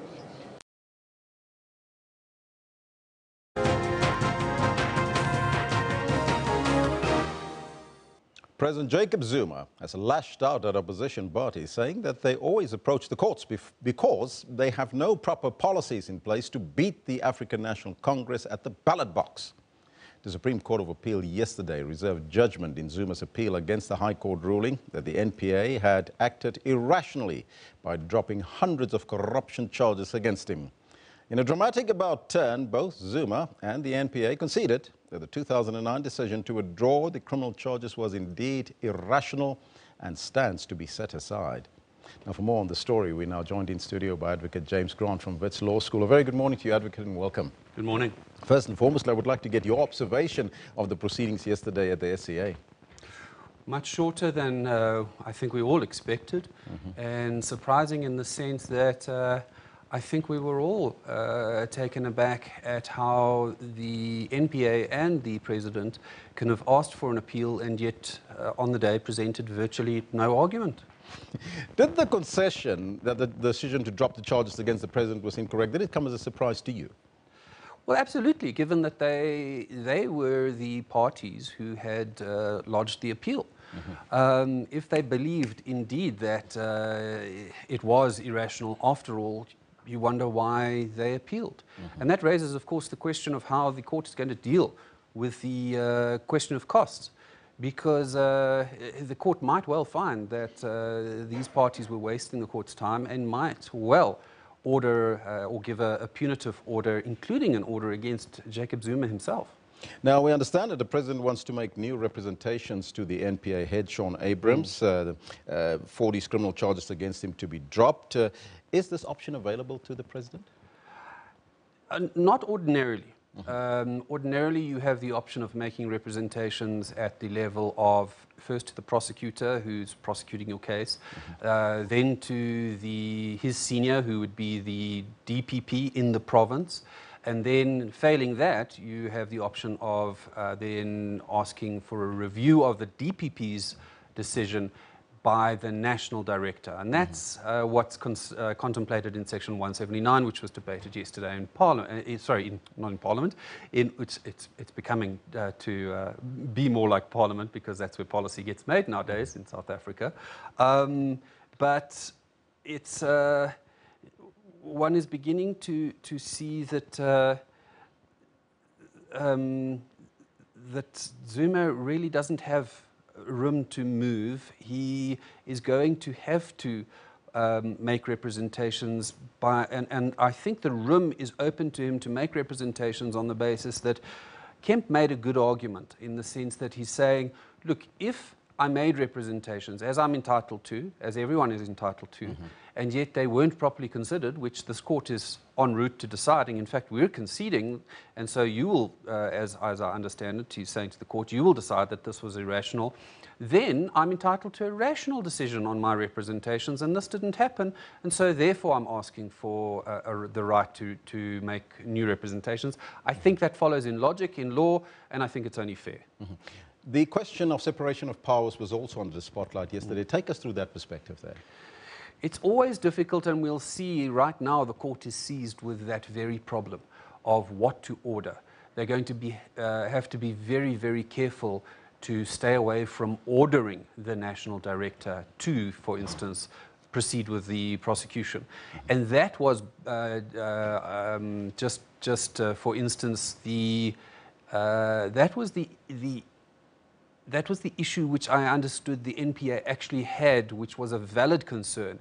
In the judgment of Ledwaba in the High Court of last year, there were passages which seemed to read that the NPA had to consult a court or present their argument to a court before they could drop the charges. I believe that it's a stretch to have interpreted it that way, but it was a possible interpretation. And so I thought that they had an argument to go there, and they would have had a valid basis if it was indeed the case that a court was ordering them to prosecute somebody. That would be, in my view, to step over and to violate the separation of power. I don't believe the Supreme Court of Appeal would do that. I think that what they would end up doing is that they would operate on the natural effect that setting aside the decision of Mokotedi Mshe will have. And it's important to observe what that will be. If they decide to set that aside, time is effectively reversed to the moment in time before Mokotedi Mshe took the decision to withdraw the prosecution. Now, what was in place at that time? In place at that time was a decision to prosecute Jacob Zuma. An indictment had been served, and all systems were go to prosecute Jacob Zuma. We would be returned to that moment in time. The only thing that would need to be updated, I suppose, is the indictment, because it would simply be outdated. And I expect that the Supreme Court of Appeal is going to say, we find that this decision is irrational and therefore it's set aside. And this is the effect in law. I think that they would be so they would go so far as to set it out, because there was some confusion after the High Court decision, and then to simply direct that, in their view, they believe that all that requires to be done is the indictment to be updated. The indictment to be updated, does that fall then squarely on the shoulders of Sean Abrams, the NPA head? It would. I should say, though, that while it would fall to him to update it, it's always possible for the Director of Public Prosecutions or for the prosecution service as a whole to, at any moment in a case, and certainly before it begins a prosecution, to take the decision to withdraw the charges and stop a prosecution. And so that option remains. What happens now with the NPA head, Shaun Abrahams, if he has got to take that decision? He's got two options. He can either prosecute or not. Take us through both those options, and what are the possibilities? Well, some say he has three. Some skeptics say he has three. The first is to decide to prosecute and to go ahead and to do so and to prosecute properly. The second is to decide to prosecute and to utterly hash it. And that's the one that concerns the skeptics, and to the extent to which that's a possibility, it does worry me. Because we are living in a society where I think some of us have lost faith in the system, and rightly so. And then there's the final one, which is that if he decides not to prosecute at all, well, let's start with that and go back to the first. If he decides not to prosecute at all, he is compelled under the Criminal Procedure Act to issue what's called a certificate nolle prosequi. Let's speak English here. It's a certificate which says, I decline, at the instance of the National Prosecuting Authority, to prosecute in this instance.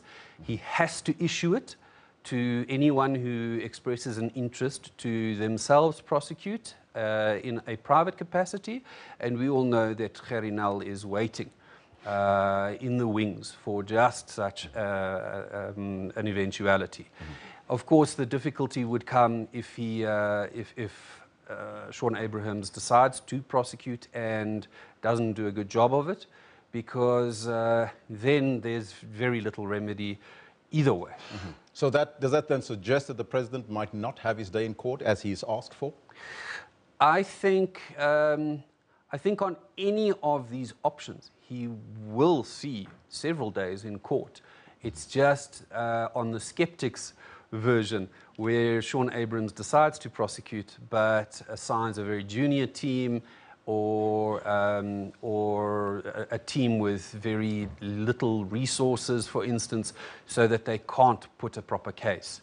I expect that he's going to be under immense scrutiny not to do so. And of course, all sorts of questions would arise if he made that question in terms of the lawfulness of having conducted himself in that fashion. And he might well attract all sorts of review applications against him if he proceeds in that fashion. That's the skeptic's view and concern. On the other hand, if he is to take the decision, as I think the evidence requires of him, that he must prosecute in the circumstances, given what Bulelani Ngcuka has said, given what Mshe had originally decided, then it's all systems go. Now, Zuma's advocate, Kemp J. Kemp, once said, and I quote, "We will fight them in every room, in every street, in every house." Almost sounds like Winston Churchill there. Yes. Will this fight still continue, do you think, or is this the end of the line? Not at all. A lot of people get confused by the fact that, for instance, Sheikh was convicted as the accomplice or as the co-conspirator, as the other party to the corruption, and they believe that therefore it must be the case that the other party, which was Zuma, must be guilty. It doesn't follow in law. It doesn't follow in particular because proving that, for instance, Sheikh had the wrongful state of mind when he did all of these things doesn't prove that Zuma had the necessary wrongful state of mind when he did all of these things. One may draw inferences, but ultimately this is going to have to be proved in a court of law. And as we all know, the standard of proof in a court of law, in a criminal court of law, is very, very high. The prosecution is going to have to prove that there is no reasonable doubt that the president knew that this money was, in fact, of ill-gotten sources. 783 charges. Can anyone survive that? Well, the difficulty will be, even if you survive the conviction, if you are standing trial as an individual who's not being funded by some sort of institution. And at this point in time, I would doubt that President Zuma would be able to call on the taxpayers anymore. I'm hoping he won't be able to call on the taxpayers. It will utterly bankrupt him, and he can expect on 783 charges to spend the next 2 or 3 years in a courtroom, which is going to absorb all of his time. Advocate, thank you so much for your time and joining us here in the studio. That was Advocate James Grant from Wits Law School.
Good morning and welcome back. The entire morning, Evan and I have been going on and on about the Springboks. Well, the moment of truth has arrived for them. After months of vigorous back-patting, high fives and fist-pumping, the men in green and gold go up against the boogeyman, the All Blacks. Alistair Coetzee and his men up against the only international side with a winning record against every single opponent in international rugby. In the 21 tests they've played since 2016, the All Blacks have had 18 wins. They've lost 2 and drawn only 1. Their 47-match winning streak at home interrupted only by one of those losses to the British and Irish Lions. Well, the Boks go to the veritable Lions' Den for their litmus test. With me to chat about this and talk about the Springboks' chances is Jody Hendricks. Good morning, Jody. Good morning, Kendall. Are you giving them a chance? Not at all. It's the moment of truth, like you said, for the Springboks. I think I don't expect a lot from them. They had an average performance against Australia last week. Probably the fact that they got a draw, I'd give them about a 70%. If they play anything close to that on Saturday, they're asking for trouble. New Zealand, on the other hand, they didn't have the best performance against Argentina, and they made 7 changes. South Africa had a couple of injury-enforced changes, and the players that didn't do well last week are still in the starting lineup. So I don't see a good weekend or a good outing for the Springboks against the All Blacks tomorrow. Now, besides the results that you just referred to right now, what else is missing in the Bok lineup, in the Bok setup, for the All Blacks to avoid a loss to the Springboks?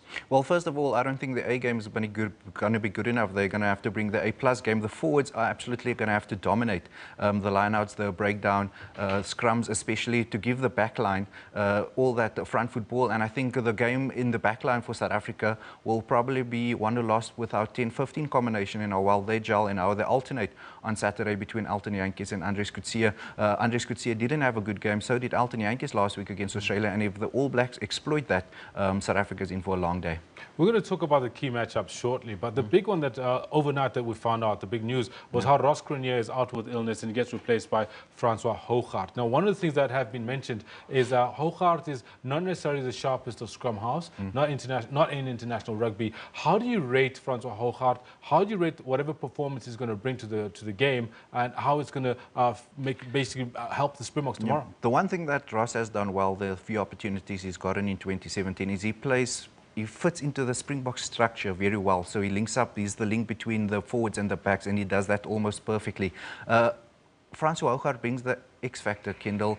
You know, he's very unpredictable, and when you're playing within a certain structure, I don't think that's the kind of player that the Springbok want. But on the other hand, they don't have a lot of options. I think Ross Cronje by far is the best number 9 in South Africa. It could be a toss-up between Francois Hougaard, Rudy Page, and any of the other scrum halves in South Africa. Francois Hougaard, I think because of his versatility and his experience, he's played more than 40 tests for the Springboks. I think that's why he got the nod. And an interesting matchup against Aaron Smith, who's also back in the All Black backline, so that's also a duel I'm looking forward to. But I wouldn't have. I've got a few question marks around Francois Hougaard's general play and the link he does or plays between the Springboks. Interesting that you bring up Aaron Smith because he's back to his sublime best. Rudy Page sits on the bench. Do you think Rudy Page should have gotten the nod ahead of Hougaard? I think, like I said, it was a toss-up. Rudy brings a different factor. Rudy is a bit more stable. His cleaning is the problem that I have, and I think the reason why Francois also probably got the nod is because he cleans a bit quicker at the base or at the scrums than Rudy Page does. Rudy Page's kicking game, although is it's much better than Francois, but I think you can't afford to kick the ball away nilly-willy against the All Blacks. Then you're asking for trouble, especially if you look at the back three they've selected. Which is some of the challenges I think that Andries Coetzee was having earlier on in the Rugby Championship this year, not quite getting his kick chase right. What are the key matchups do you reckon will make the difference on the day?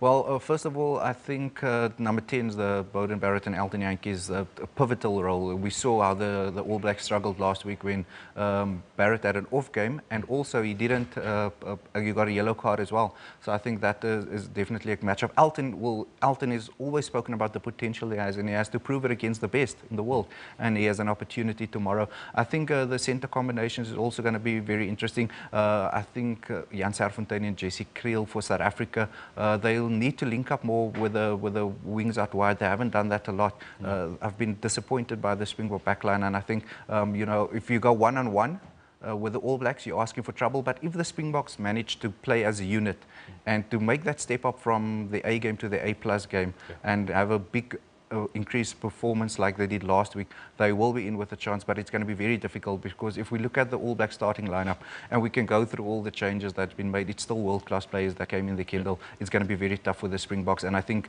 the players individually know that, but if they can manage to play as a team, they might have a chance. So let's talk a little bit about the tight five. We lose Kuni Oosthuizen because he's not going to be able to make it through. Ruandre comes into the side. How do you think this is going to pan out for the Boks tomorrow? I'm quite surprised that Trevor Nyakandi didn't get the nod, but when I listened to Alistair, what he said around that specific selection is that he wants Trevor to make an impact of the bench, and that's what he's been doing the whole or most of 2017. He's made an impact of the bench when he came on. So Ruandre, I don't think Ruan Dreyer did it. He got an opportunity earlier this year, and he didn't have the best outing for the Springboks. But I suppose beggars can't be choosers. Julian Redling is not there. Frans Malherbe is still injured. So we're looking at our fourth starting prop for this year, and to expect him to take on the mighty All Black team, it's going to be a tough ask, especially if you take in consideration that the French also exposed him earlier this year. It's going to be very tough. And looking at our loose forwards, Uzair Kasim is still in the mix. Siak Kolisi, however, Jaco Kriel, he falls out because of injury. Yeah, Jean-Luc Dupree. The thing I like about Jean-Luc Dupree, I think if Siak can manage the breakdown, because Jaco Kriel's been doing well at the breakdown, if Siak can take that role or responsibility on Saturday, Jean-Luc Dupree is a ball carrier.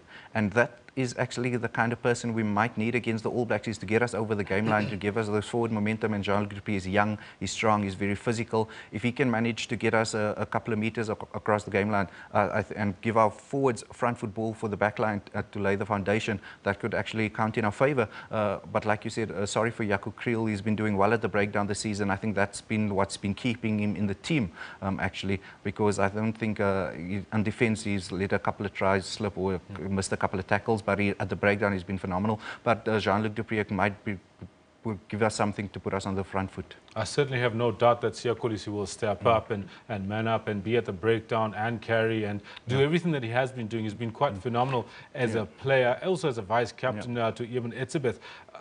In terms of the All Blacks, who is it that we target, and at which phases of the game do we target them?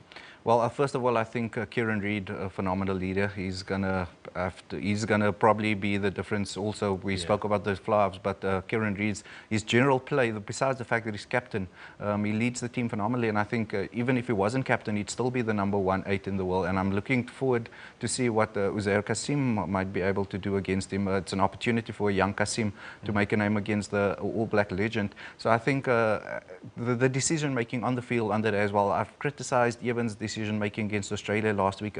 If he makes that kind of decisions again against the All Blacks, we ask him trouble. Yeah, so the general play of the All Blacks will be right up there. They're going to put in a litmus test against the Springboks. So decision making is going to be key, and that's why I think Kieran Reid and Evan Etzebeth will come in off the field. And one thing we need to make sure that when we kick, our chases are clinical, our chases are accurate, and they're quick. Last week, our kicking game was horrendous against Australia, and we can't afford to do that. That's why I'm surprised that Andries Coetzee is still wearing the number 15 jersey, but I suppose Alistair knows what he has in him. They're going to have to improve on that, and that's why I said the 10-15 combination between Alton and Andries Coetzee is going to be very important. Who kicks, when they kick, how they kick, are they going to kick for the line, are they going to kick tactical up and unders? It's going to be very important tomorrow, because if they kick the ball away willy-nilly, with the backline that the All Blacks selected and those backline players, they're going to give the Springboks a lot of trouble. It's going to be a tough day, the office for the Springboks. They have a small chance, but they're going to have to do a lot of things right. A little earlier, we were asking our viewers what they thought about the Springboks' chances out in New Zealand.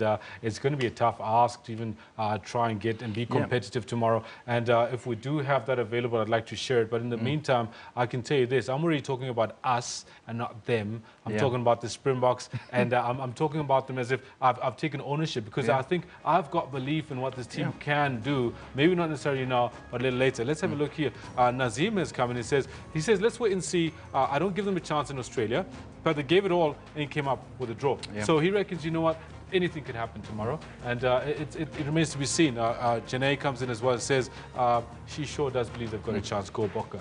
What are your sentiments? I just want to say two things quickly. We shouldn't forget that the Springboks haven't lost a game in 2017, so that's a positive and that's a plus. The other thing that we should take into consideration, Kendall, is that, and this is probably the difference between winning and losing tomorrow, is that they're playing away from home. If this game had to be played in South Africa at this time, I would have given the Springboks a much better chance than I do give them in New Zealand. So the fact that you spoke about the New Zealand record earlier, that they don't lose at home very often. And for a South African side who's on the up and on a high, average performance against Australia last week, it's going to be very difficult. I give them about a 25% chance to win this game, but 75 times out of 100, the All Blacks will take this, and I'm sure they will take it tomorrow if they perform like we know they can perform. Yeah, turn on the style, and whatever you've got, 20 minutes later, it's all over. And that's going to be actually the most important part. I think the Boks will probably be in it for about the first 60, and if they can defend that last 20 minutes, that's where the game will be won and lost. Jody Hendricks, thank you very much. Really appreciate your views. I really hope you're wrong. But you know, my heart is saying yes, no, Jody's wrong, but my head is saying Jody's right. You know, he does it. The Springboks, they need to bring the A+ game tomorrow to if they've got any chance of beating the All Blacks out in New Zealand. That's according to Jody Hendricks. We take a short break after the weather. Stay close. You're watching Newsroom.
What guides us? What leads us forward? Is it leaders on a soapbox, spouting rhetoric for the crowd? Is it the actions of our people? Or the voices of our citizens? Your country is guided by the voices of its people. And your broadcaster is dependent on your voice to guide it. Get your copy of the SABC's editorial policy and have your say.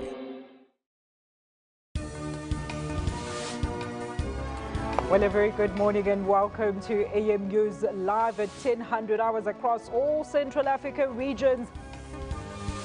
A fitting send-off for a revolutionary giant, a life dedicated in service of the people.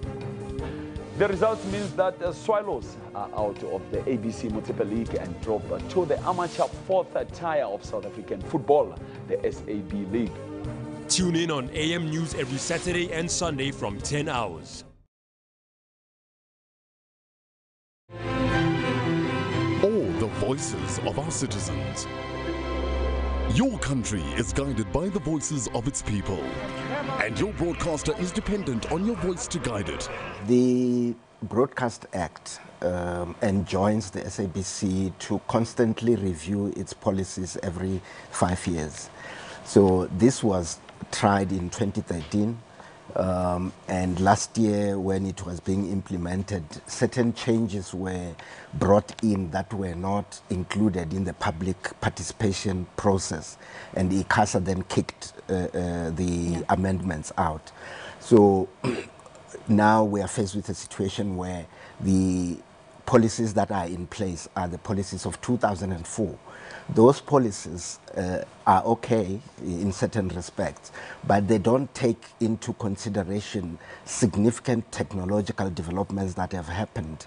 The platforms that SABC operates on now are quite manifold, so we need to know how to deal with those things. But more than that, this is also an opportunity for everyone, all South Africans, because the SABC belongs to all of us, to make inputs about how they think the SABC should conduct itself in broadcasting material. All right, so the review, it's not necessarily only based on the 90-10 local content like many people would think, and the banning of visuals that show protests. So it's a holistic review. Yeah, in fact, those things were not really part of the policies, because they were just regulations that were imposed, even without board approval. And what is it that you're looking for?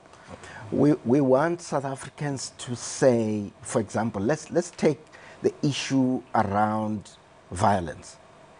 To what extent should the SABC be able to show violent scenes on our screens?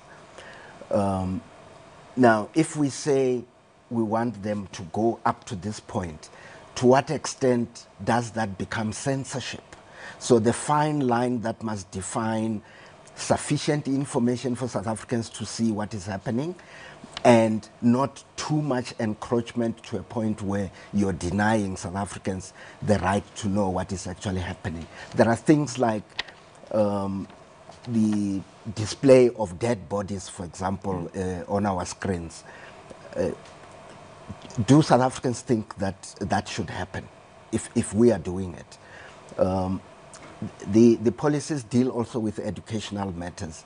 What kind of educational material do South Africans think the SABC as a public broadcaster should be broadcasting? Religious issues. We have a religious policy that is part of these policies. How do we deal with language issues? If we say only official languages, how do we deal with the Khoi and San and all the other languages in the country that are not deemed as official? All of those things, South Africans need to make their voices heard, and we'll be moving around the country, all provinces, to hear people. When are you expecting the process to be completed? Towards the end of August. Okay. We will complete the road shows, and then a process of collating all the information will begin. By that time, the interim board, us, will be making our way out of here. But a new board will come in, they will find that work has already been done and they can continue with that work. So we have made it quite clear to the news department that whatever unethical orders that used to come from wherever, whether it was the board or the executive of the SABC, that it's over. Get your copy of the SABC's editorial policy and have your say.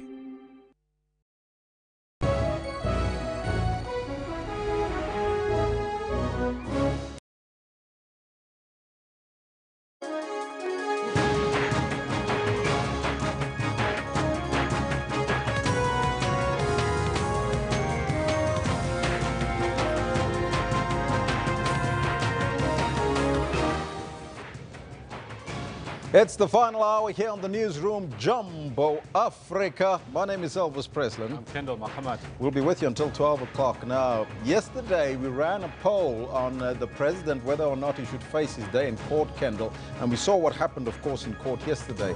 And this is what the poll came out. Let's take a look at that.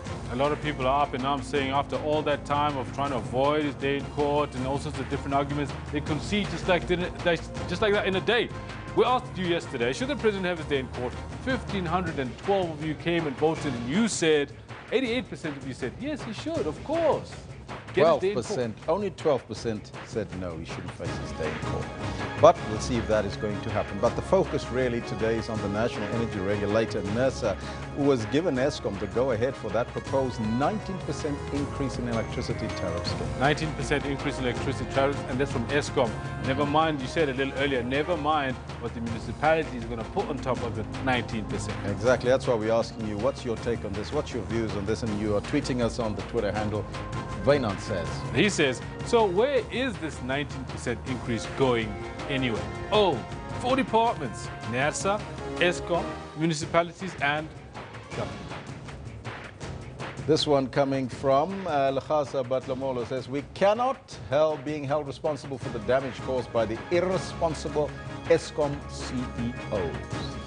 Well, these are some of your comments. Please keep them coming. We'll read them as we continue. But today also we focus on international stories, Scandal. We saw what happened in North Korea. They fired another missile over Japan. Yes, now North Korea have been adamant that they will carry on with all of their tests. The ICBM, Kim Jong-un. Yes, I tripped myself over that one. He's been adamant that he's going to do what he likes. So we're asking you, can the Korean missile crisis lead to World War III? 236 votes in, and the majority saying yes, it could. Mbeki Zeli says North Korea is the only country in the world that is able to tell this bully called America where to get off. Big up to North Korea. Aman, says Mbeki too. Michael comes in with, no, if we survive the Russia-US standoff, then nothing else will lead to the Third World War. Well, those are your comments. Keep them coming. But another world war that's waiting on the sports field, of course, the Springboks against the All Blacks tomorrow, Kendall. Yes. That should be very interesting and fascinating. Just had a chat with Jody Hendricks about it. He says only the Springboks A+ game will give them any semblance of a chance. But having said that, he tried to be positive, but the prognosis is not all that positive. What are you saying? Are you saying the Springboks will have a chance against the All Blacks tomorrow? Michael Big M says, don't mean to be negative. I'm a proud Bokkie, and we're really playing good lately, but we're not ready for the All Blacks mean machine yet. And it is a definite mean machine. Even on the bench, they come off the bench and it's like, I tell you what, it's like a hurricane on the field. No, the Springboks are going to do it. Cookie with us says, oh yes, I trust the boys. They will never disappoint us at the duels. So those are your comments. We'll read them as we continue, but right now let's take a look at your news headlines.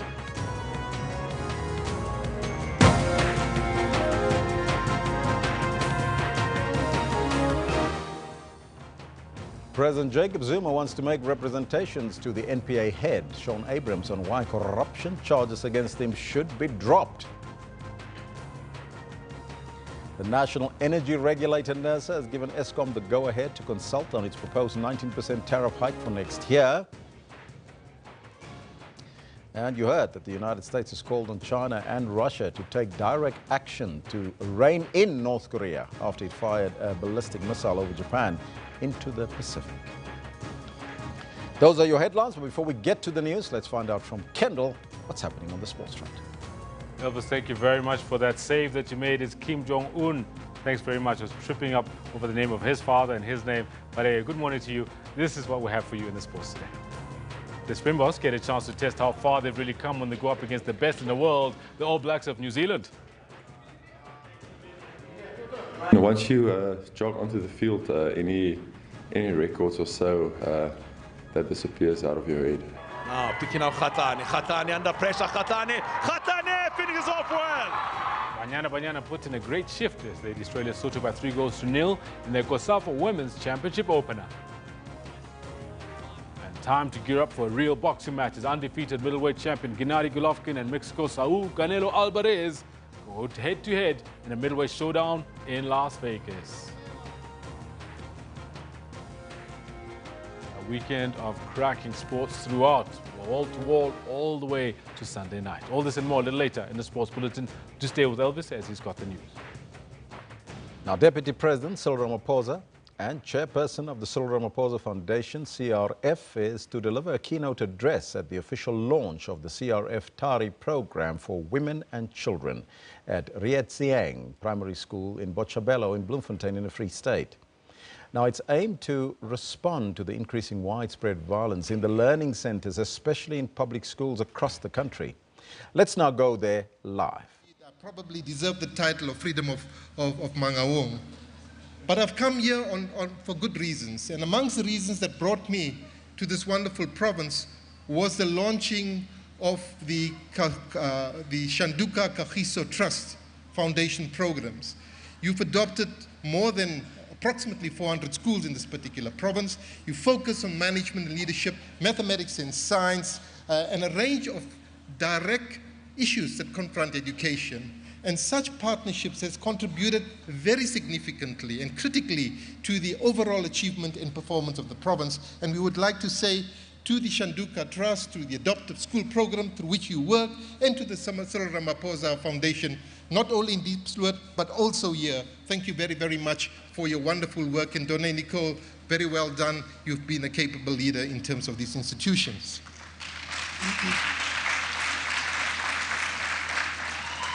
When I saw, 1, 2, 3, shh. Thank you. When I saw this capable group of young leaders responsible for children, youth, and women, I was very, very proud, because in South Africa, some 35,000 youth volunteers, looking very much like bees, have contributed to the functional literacy and numeracy of more than 4 million adults. And I'm convinced that their hard work, their energy, and their application would result directly in the creation of what we would want, a safe and caring environment for our schools. And indeed, the program directors are right. It is not only about the cognitive achievement and development of our learners, but it is about creating a conducive and safe environment for learning to provide the necessary care and support.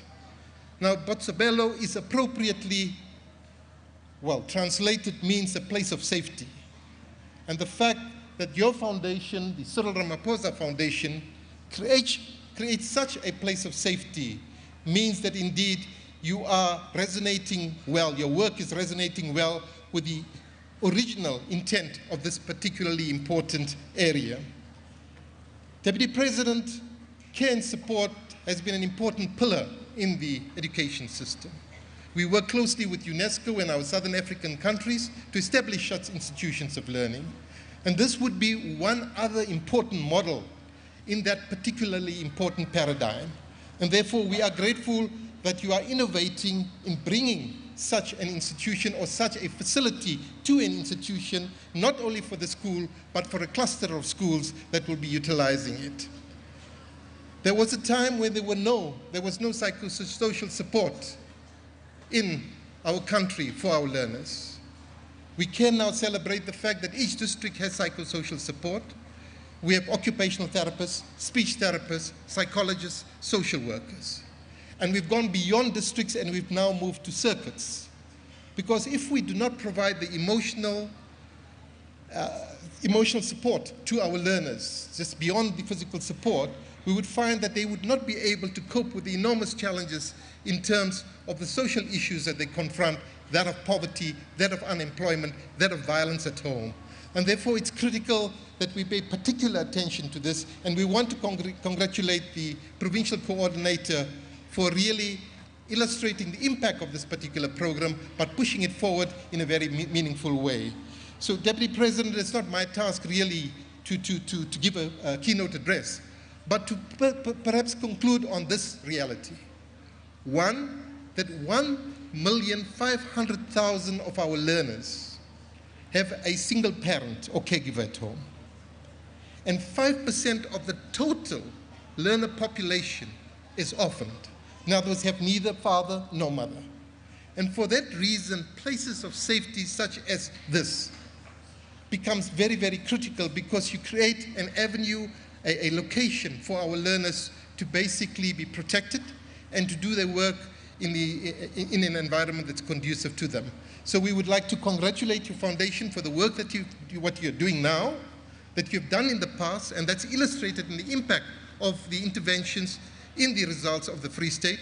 We would want you to expand and continue beyond Botshabelo and Diepsloot to other areas, because we need it quite desperately. And we want to say that as a ministry and as a Department of Basic Education, we rely very, very heavily on partnerships such as this, because we cannot do it alone. So as I conclude, I will say, Aish, we've done it. Thank you.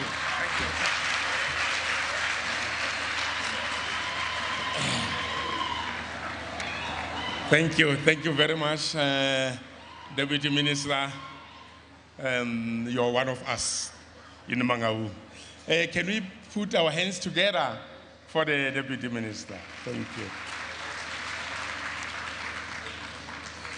Colleagues, I will now call upon our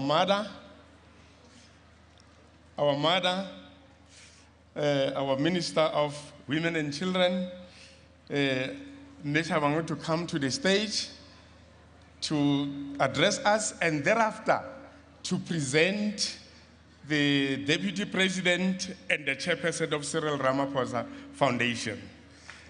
Let's welcome our Minister. Thank you.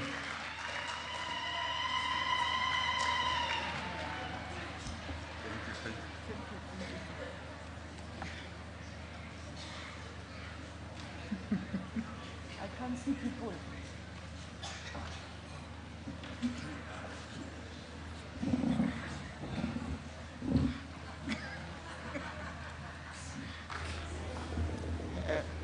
Thank you very much, program directors, Mabatu Mabuya, Deputy President of South Africa, Mr. Cyril Ramaphosa, Deputy Minister Enver Surti of Basic Education, Director General of Basic Education, Mr. Matanzi Mamweli, our District DDG for Education in the Free State, Ndate Munane, who's with us today, the various officials from the Department of Education, government officials, very important, Donne, Nicole, CEO, the staff and board members of Cyril Ramaphosa Foundation who are here today, the board members from the Shanduga Trust who are here today.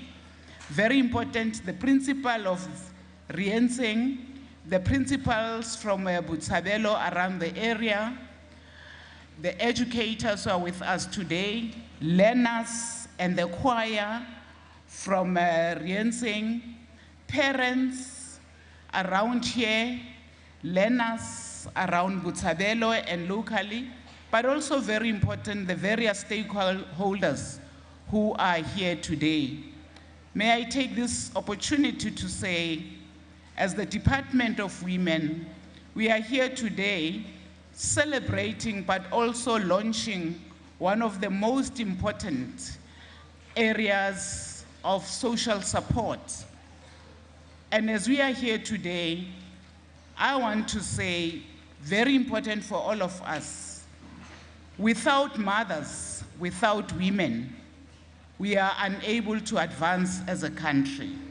And the social challenges which we are facing as a country, and also congratulating the launching of the Tari Safe Park as one of the few. But I must also say this gives one of the hopes in our education system. But what it also does, it makes sure that the learners are able to find a home outside the formal systems of education. It is important because it also creates an opportunity for teachers in identifying challenges which will be faced by children. At the core of it, it will also contribute towards ensuring that it strengthens families. Without families, we know that it deals with the issues of Ubuntu. We also deal with the challenges faced by children or learners at school. So as a department, we welcome that. We want to make sure that as this program is launched today, it's a program which will also play a role in strengthening families, but also in reaching out to those children or families which are children-led, because it's going to assist in identifying problems faced by those children and making sure how do we take forward.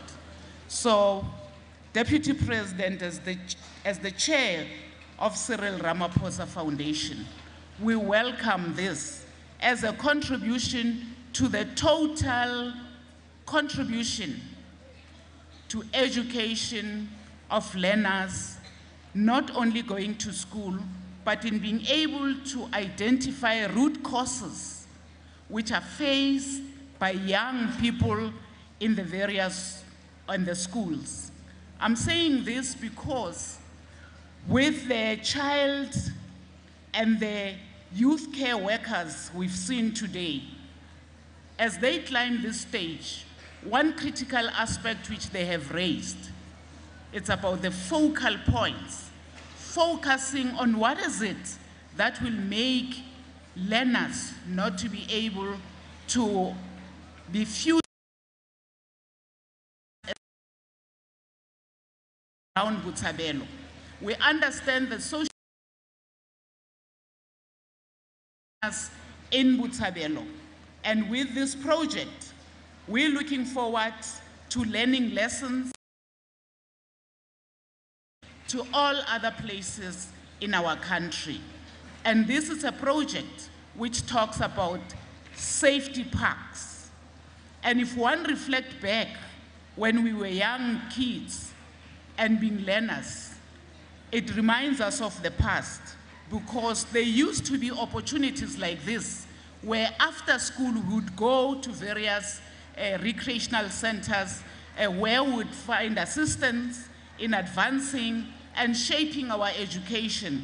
This is what we're looking at to say, shaping the future of the young learners.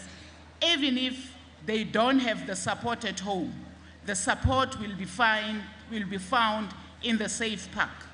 And I must say, Donay, the partnerships with various stakeholders here in Botshabelo talks to the integrated and seamless programs in identifying challenges faced by learners and creating support for them to be able to access various facilities, social workers, psychologists, but also identifying what makes other young kids not to be able to succeed and become achievers. We welcome that as the department. And I must also say, we hope you don't going to end up in Botshabelo.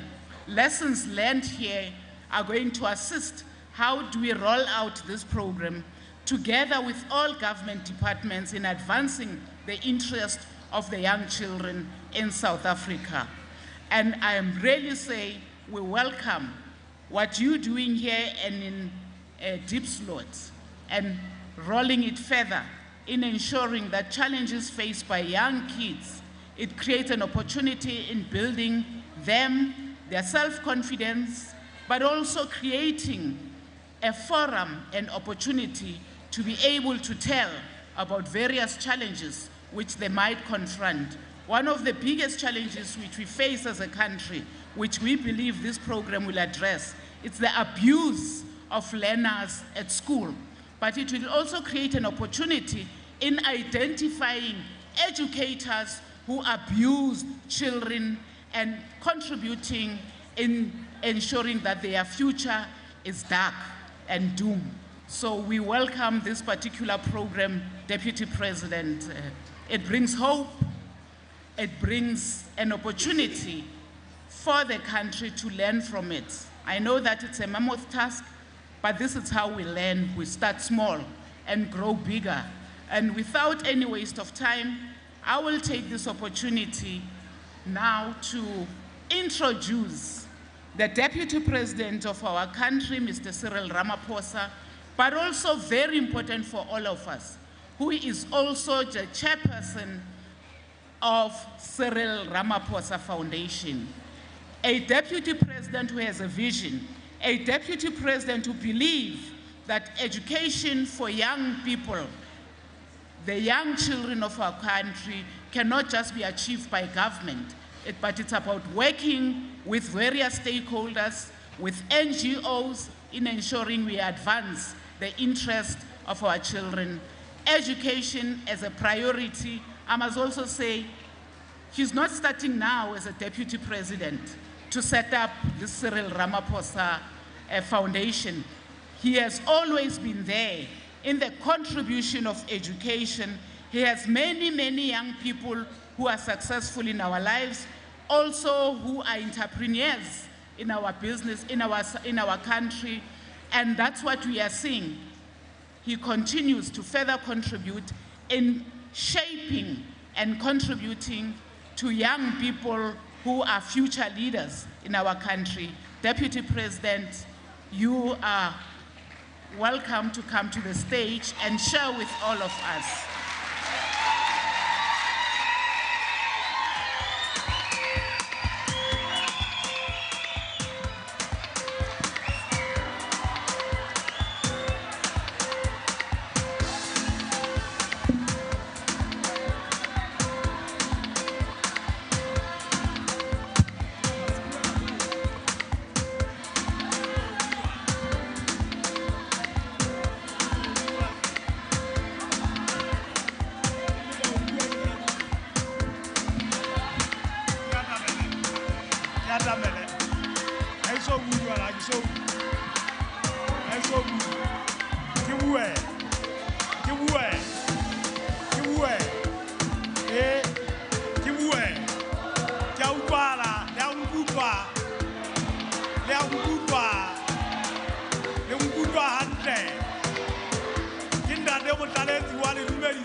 ngwana poho bona ka ditshobotsi wa mari bona ka dibopeo motho a bone ka mosaudi a le batho ha ke le tjela moshana wa bontlapi ha ke tsokolone kapa bophirima ha ke tso bopedi ha ke tso motswara mohlankana o teng moreneng ye motho a senang maikutlo tseke sena le mohopolo ha ithoka ngwana mahola ka thagi ya bonyana wa thagi ya pudumo motou mo mohlanto a fega mawatleng kwana ngwana mogena o kila a etswa setlhabelo a etswa se monko o monate ke fegene kudu ya bana ba letlama mohla e qalang o tswa motlhekgong manna a tswa lebiswa kapa le bai mafutsanana e setse mogaodi go batsa e tlhabela mokorotlo nna ga ke a tswalwa ke bele ue le godimong kwana ke tluile la bone la botlhano ke gobetse tseleng lefatsheng mona ka fitlha moqebelo ke fitlhetse ka koetseng modibeng ke fitlha ke dula godima lefika ka dula moo matsatsi a magago tsatsi la bone go fitlhile basadi bana ba le ba gago mme a le teng a ga batho bao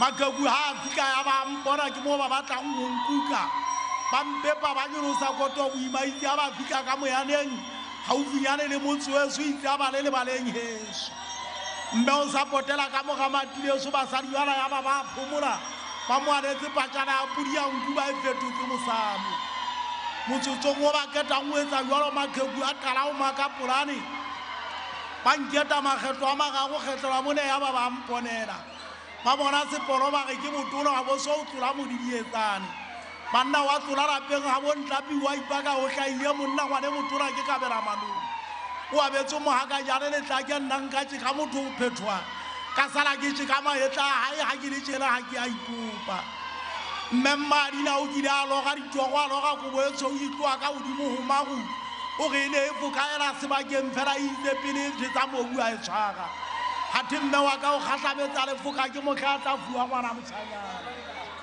ka kgaola yang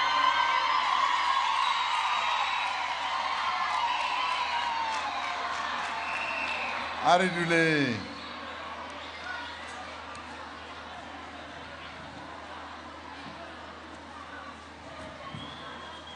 ke a leboga dumelang sanbonani molweni abisheni dimacheloni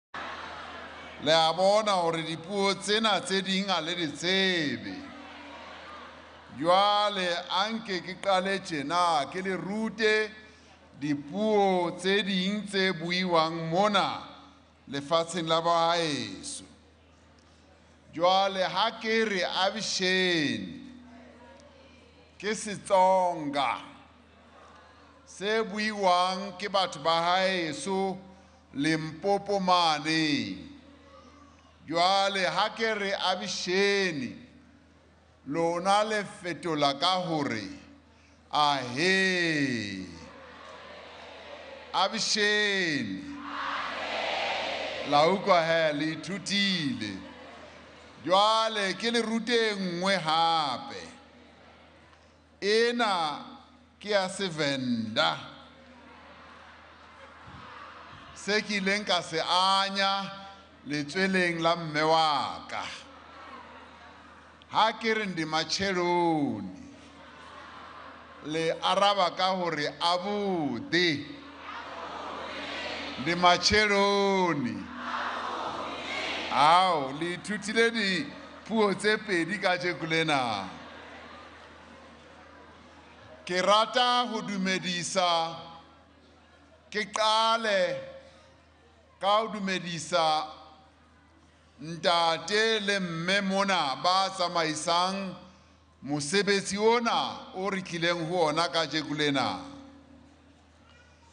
ke fete mono ke dumedise letona kapo ke re mme letona o tshwereng ditaba tsa bo mme le bana mmusong ona wa rona wa South Africa ke mme Susan Shabangu e hlile ofisi ya hae e mane Union Buildings ha re bua ka ena re re ke Minister of Women in the presidency kore stulo sa hae se phahame le ho feta o mane haufi le di office tsa president le deputy president. Ke fete mono ke dumedise Deputy Minister Enver Sirti wa lefapha la tsa thuto ya basic education ke mo lebohe le yena hore o teng mona haholoholo le mesebetsi a hlolang a etsa ya ho tsamaya dikolong tsena kaofela a ntsa le ka o bona hore ana thuto e tswella pele. Ke lebohe Director General wa rona wa lefapha la basic education le yena ke mo lebohe hore o teng mona le o tshwereng tsa thuto mona Freistata le bao ba sebetsang mmoho le yena le ba sebetsang tsa thuto hohle national le provincial. Ke dumedise le bana ba sebetsang ho Cyril Ramaphosa Foundation o tshwana le mme Donay Nicole le bo mmabatho le ba bang ba teng mona. Ke a ba leboha hore ba teng mona le mosebetsi o motle o ba o entseng.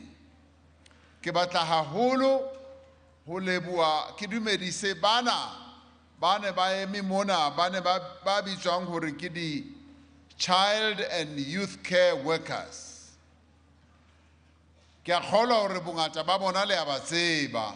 Ke a ba leboha hore ba dumetse ho nka mosebetsi ona o motle wa ho sebetsa le bana ba rona ba lokise dintho tse etsang mathata hare ha setjhaba ho bana ba rona haholoholo. Ke batla ho dumedisa le di-sponsor le di-partner tsa rona ba tlileng mona ba re sebetsang mmoho le bona. We thank our partners and our sponsors for being here. Without you, we would never be able to do all this work. Ke qetele ka ho dumedisa batho ba bohlokwa le ho feta. Bana ba ne ke qala ka bona tjhe ba bohlokwa empa a ba bohlokwa ho feta lona ba leng setjhaba sa mona Botshabelo. Ke a le dumedisa, ke a le amohela, ke a le leboha ho ba ha lona mona. Dumelang hape.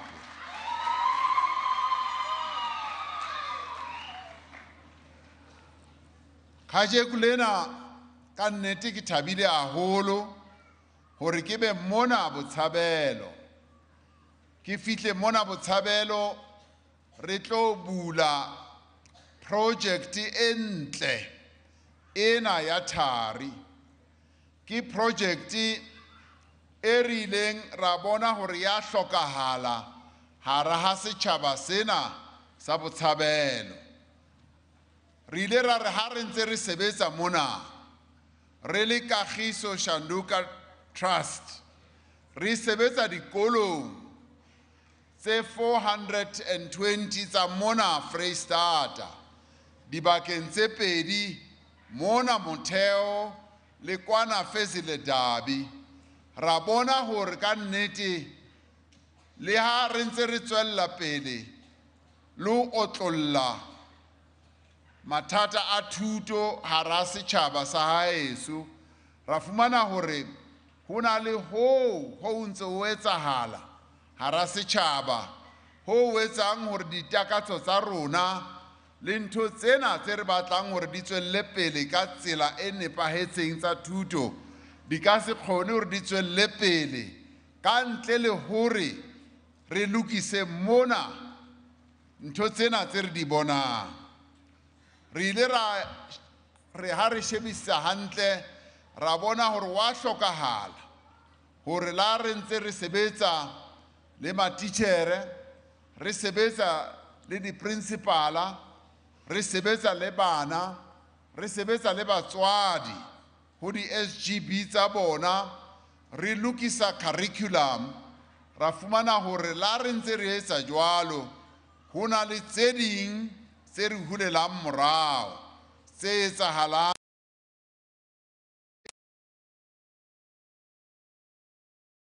mo bana bana ba tswang teng. Ra bona hore a re qale project e re tla e fang lebitso la hore ke Thari. Hantle ke yona e hodisang bana hantle, mme ha beha ngwana ka morao mokokotlo wa hae mona a mo fa thari, ke hona ngwana a holang. Ra re tlamehile hore re etse project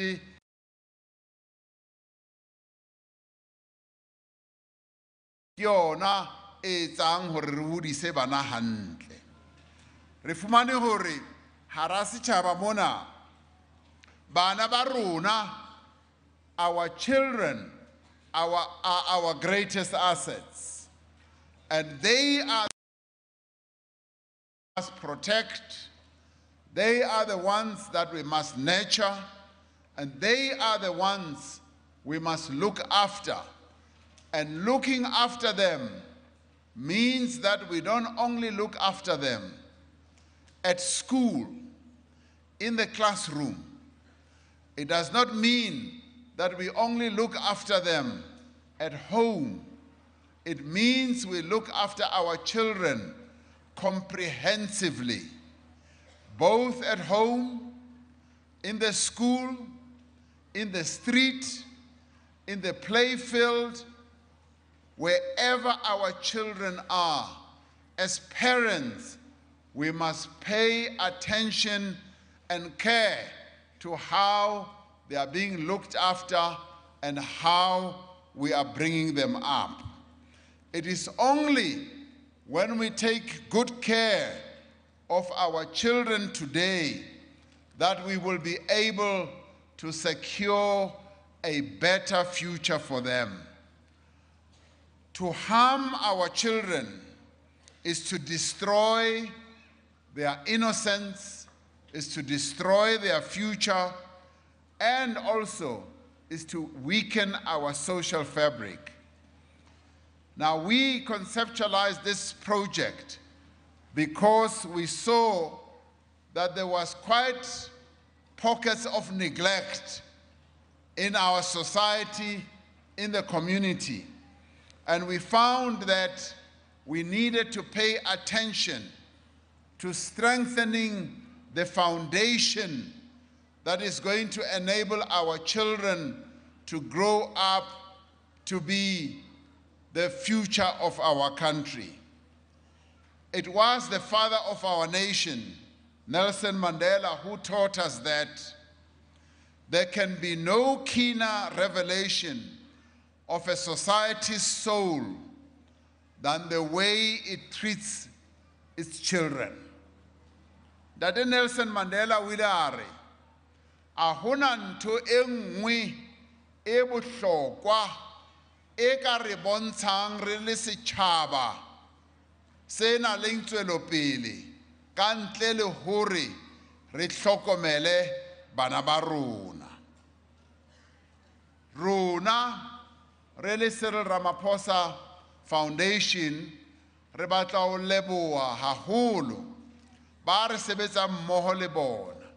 We want to thank our partners who have joined hands with us to give the children of our community here, to give the children of our community an ability to live free from violence, free from harm, free from fear. We want to thank all those who've been walking this journey with us since we conceptualized this idea and we started putting it here on the ground. Now, through this project, we hope and aim to rekindle, to light the fires, to light the fire of the dreams of our children and the youth of Botshabelo. We want to create a life of our children which knows no neglect, which knows no exclusion, which knows no despair. As we mourn the recent murder of two teenage girls, Tato Selemani and Tumisang Lengau, who were murdered here in Section K last weekend, we are in no doubt about the challenge that we need to confront. Young people in our country are dying almost every day. And we, through this project, we are saying the death of young people must stop, and it must stop now.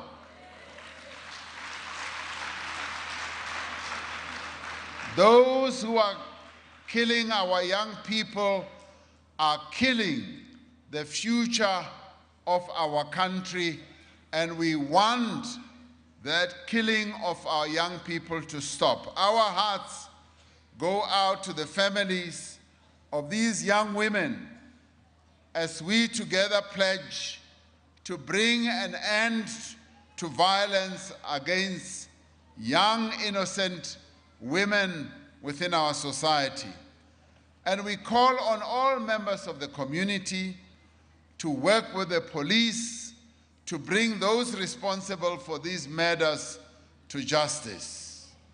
Re re le seponisa le bona ba sebetse ka haholo ba bontshe ka nnete hore ba ikemiseditse hore bao ba ntse ba etsa ntho tsena tse sehloho le bao ba ntse ba bolaya batjha ba rona ba tshwarwe ba iswe tjhankaneng. Re re maponisa sebetsang yetsang mesebetsi ya lona.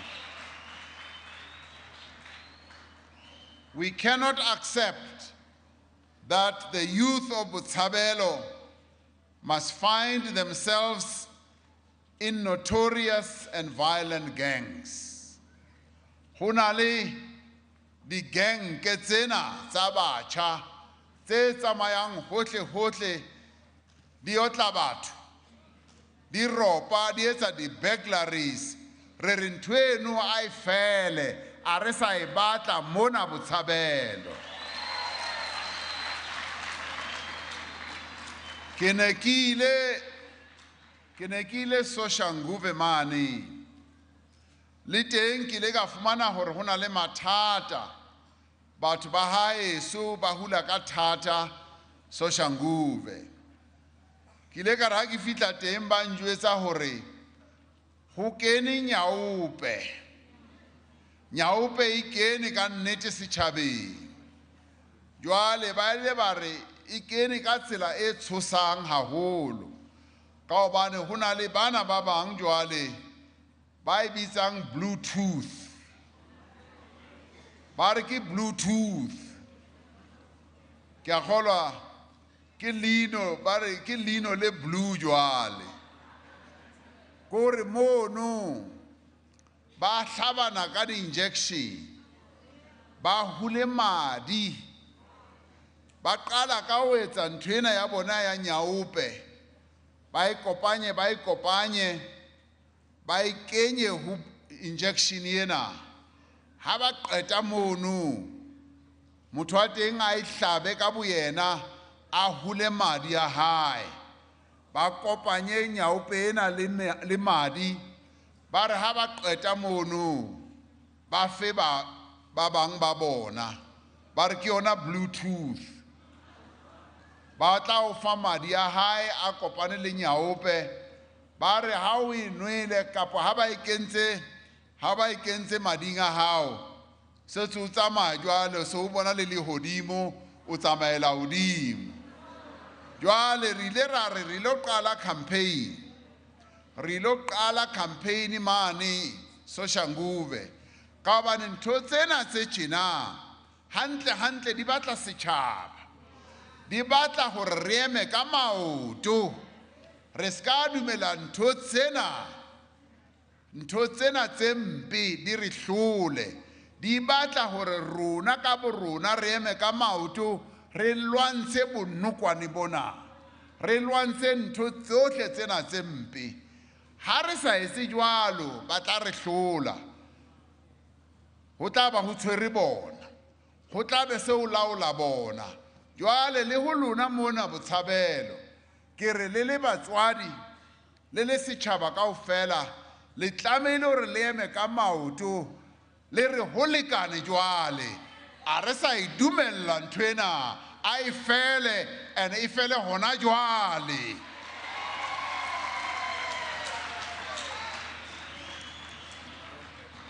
e tlamehile hore e fele because you know our children were not born to be terrorized and they were not born to terrorize our communities. And it is only when we work together that we will be able to demonstrate that there is nothing to stop the Botsabelos community from producing top-class leaders within the community. We will then be able to show that we are a community that is united, that is able to work together.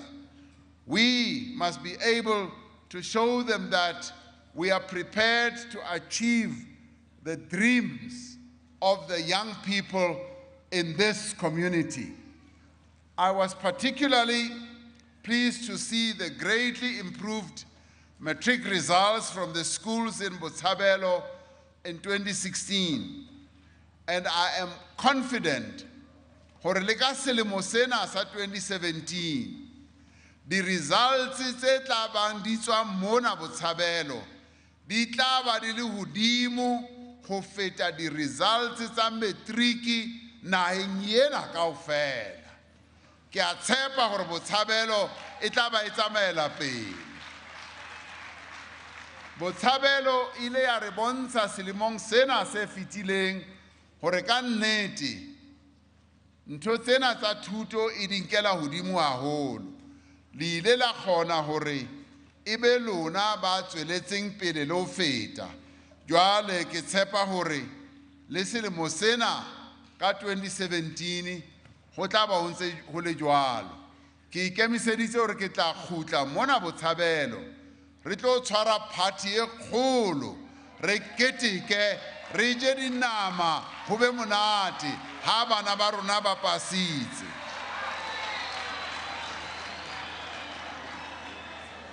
jwale re a tseba hore re na le mathata mona ra tseba hore bana ba bangata ba rona ba hlaha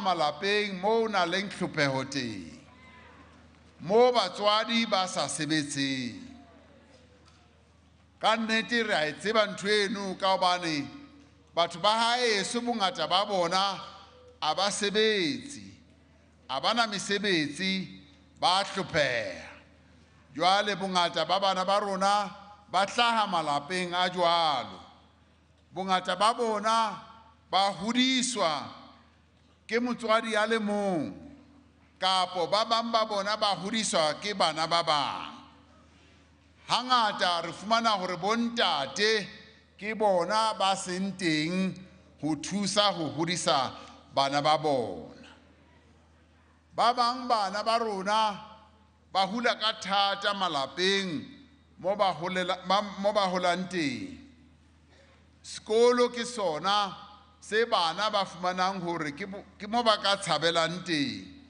ha ba fihla teng ka hobane ho a hlopheiwa lapeng ba fihla ba fumane hore ke mo ba ka fumanang dijo sekolong jwale ha ba utlwa bohloko bana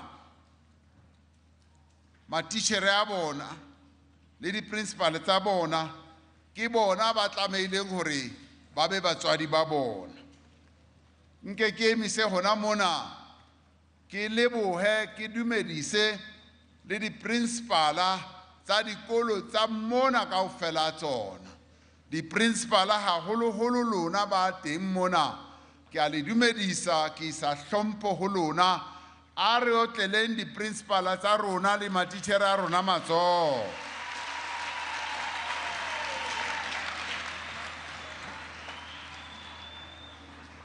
Now, many of our communities experience enormous problems. And these are societal challenges that our people face, and these are given rise to by the socio-economic situation that our country faces, where there is unemployment, where there's inequality, and where there is grinding poverty. And our children are caught up in this whole situation.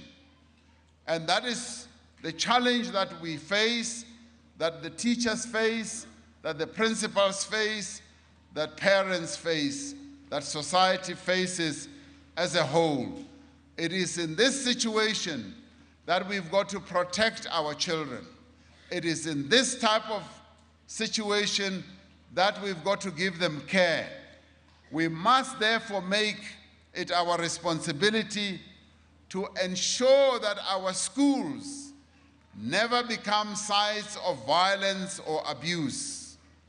Learners continue, sometimes experience violence at the hands of fellow learners and sometimes from their teachers. And there are also teachers, and they are not here today, who sexually abuse learners, and they are a national disgrace. They are an affront to the ideal of building a caring society. When many of our learners leave school, they return to families where hunger and alcohol abuse is common. Without anyone to turn to, they end seeking refuge in the dangerous streets in our society. In search of meaning, identity, and affirmation, they join gangs and get trapped in a life of crime. They harm communities and end in prison, and if not in prison, they end up in the graveyard. We must refuse to be numbed into feelings of powerlessness. We must refuse to feel that there is nothing that we can do to change this situation. We dare not resign ourselves into this sad reality. This is a time for vision, and this is the time for courage, and this is also a time for looking forward in terms of achieving the dreams of the young people of our country.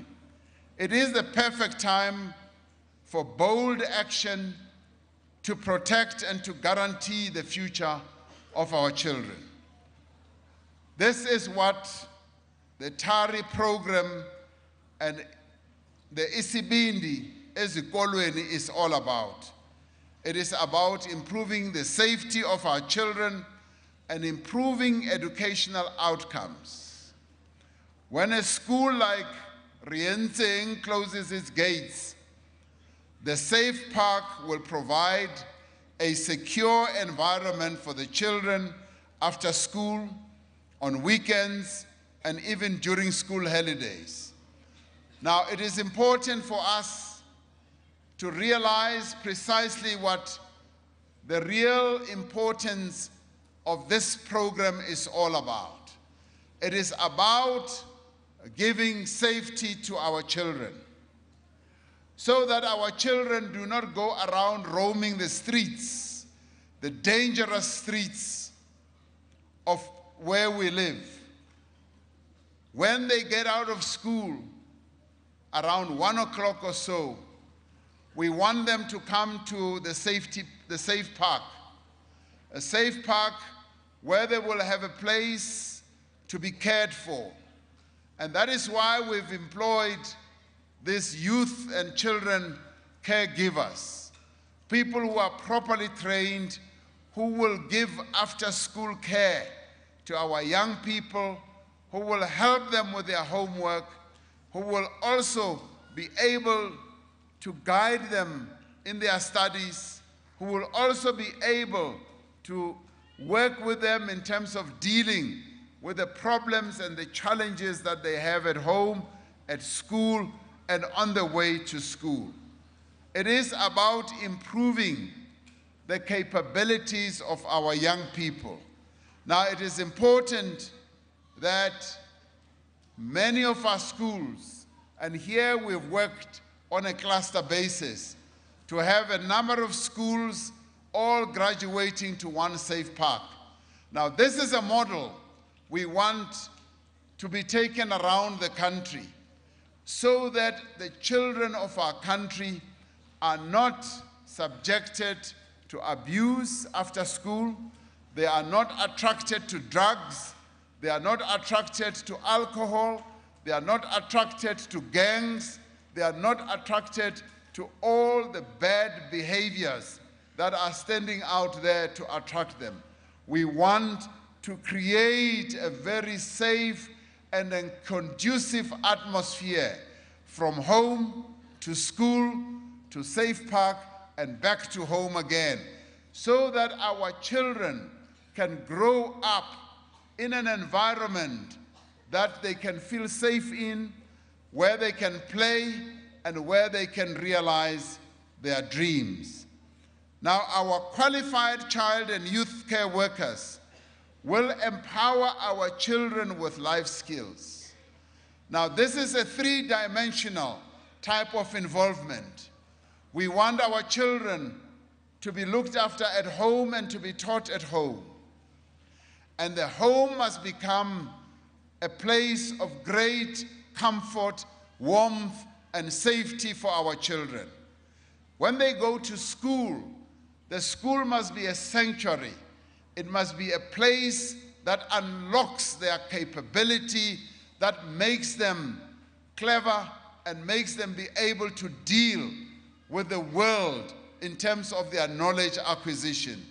When they finish there, we want them to come into the care of the safe park, to come into the care of youth and child care workers who will empower them. So this now is facing the three sides of the life of a child. These caregivers will identify vulnerable children and provide them and their families with the psychosocial support that they need. Women and children will be empowered to protect themselves against abuse and exploitation. This initiative will also bring in the men and boys to address gender-based violence, masculinity, and sexual abuse, to improve their chances of success and to keep them motivated in class. The Care Center will offer additional educational support. Now, this model depends on the care workers to supervise homework, to promote reading, to improve study skills. Learning must remain inclusive. It must also remain a joy and a wonder. Now, but by 2 weeks ago, the Statistician General released a report about poverty in our country. And he said many more South Africans have slid into the poverty ranks.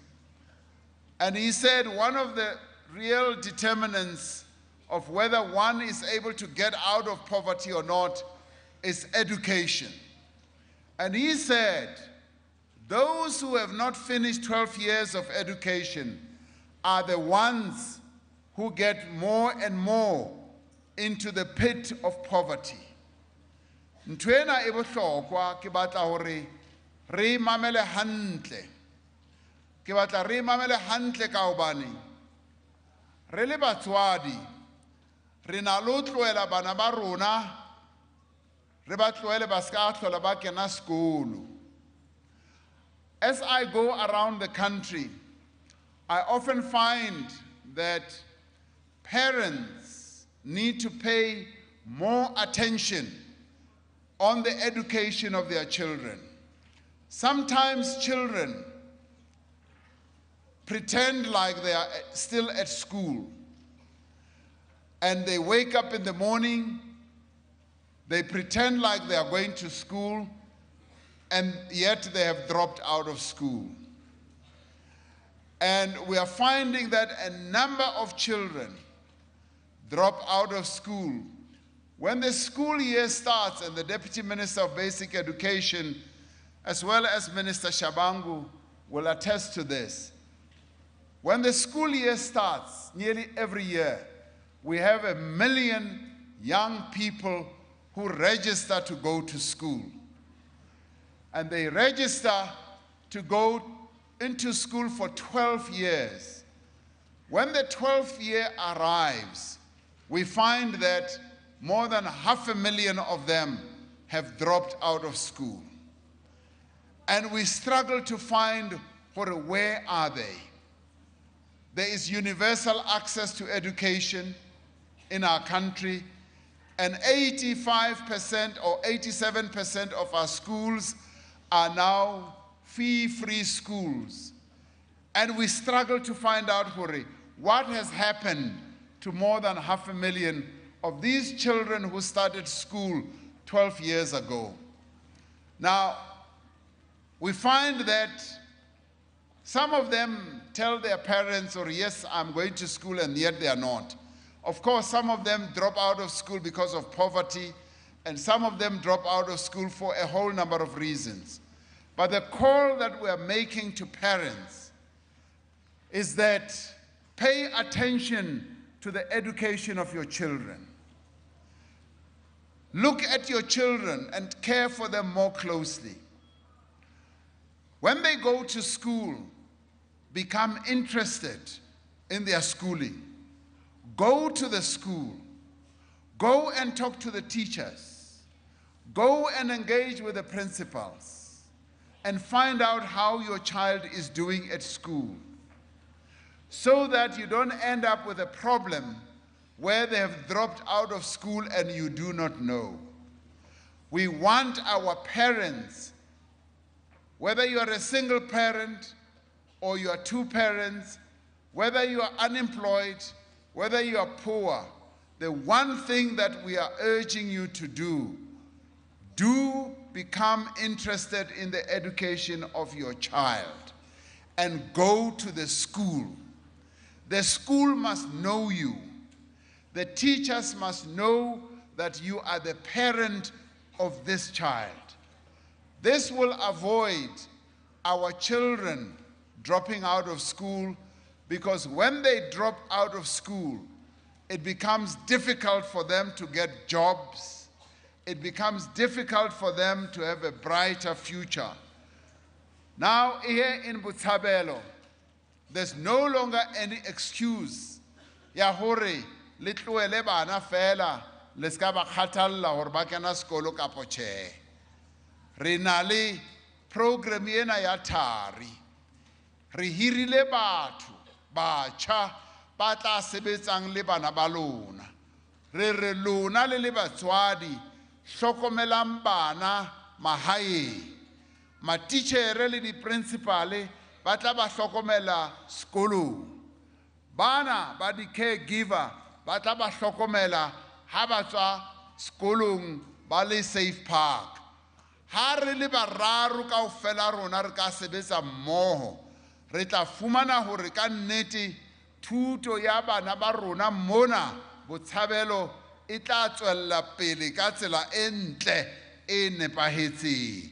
Ke kopo e ke beyang ho lona le le batswadi. Ana re tla thusana hona mono na? Ke a leboha. Now, these safe parks will also help when it comes to unlocking the creativity of our children. They will also help in their artistic development.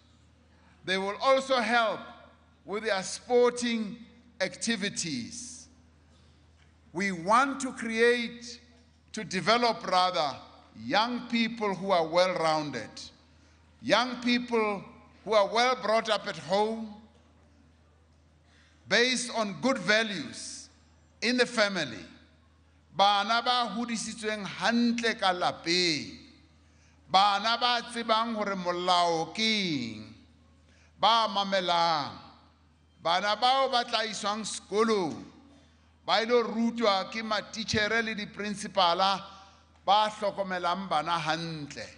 Ha re qeta mono, re kgone hore bana bano re ba etse ba be bohlale le ho feta, ba kgone ho kena di-sports, ba be di-artisti, ba etse ntho tsohle tse ntle.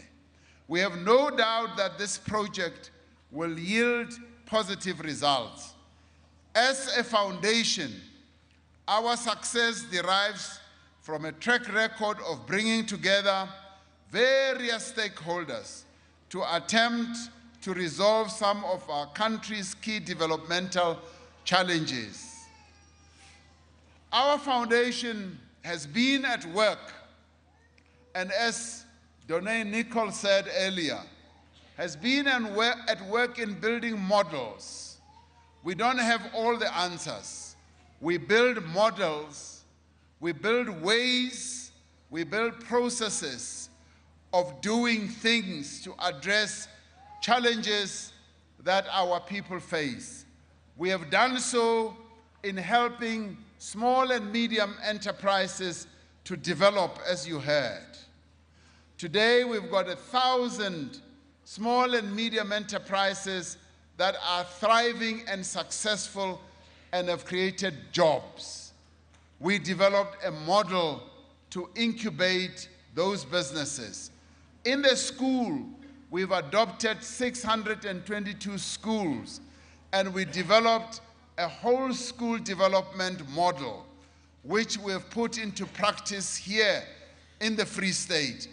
And in part, just in part, working with the Department of Basic Education and other departments, the Free State today has been able to produce the best results in the country. And today, we are tackling a social challenge that affects these very young people we want to be the future of our country. So we've built up a good track record of being able to work with our partners. And the sponsors who join us today collaborate with us, and government departments that we work with, the various civil servants that cooperate with us and support our work, we are eternally grateful. And they are passionate with the work they do. They are men and women of immense courage, whose vision is to see a thriving South Africa. They are dedicated community builders who will not rest until they have created and contributed to build a prosperous and peaceful country that our children can be proud of. Now, ke le modulasetulo wa Cyril Ramaphosa Foundation, I wish to extend my deep gratitude to all our partners for being formidable and dependent allies in the course of rebuilding our country from the ashes of apartheid oppression, degradation, and exploitation. We call on many others to contribute to make Botshabelo a fort and a refuge, not of social ills and despair, but a place of hope and prosperity. It is their contribution that will ensure the Free State continues producing excellent matric results.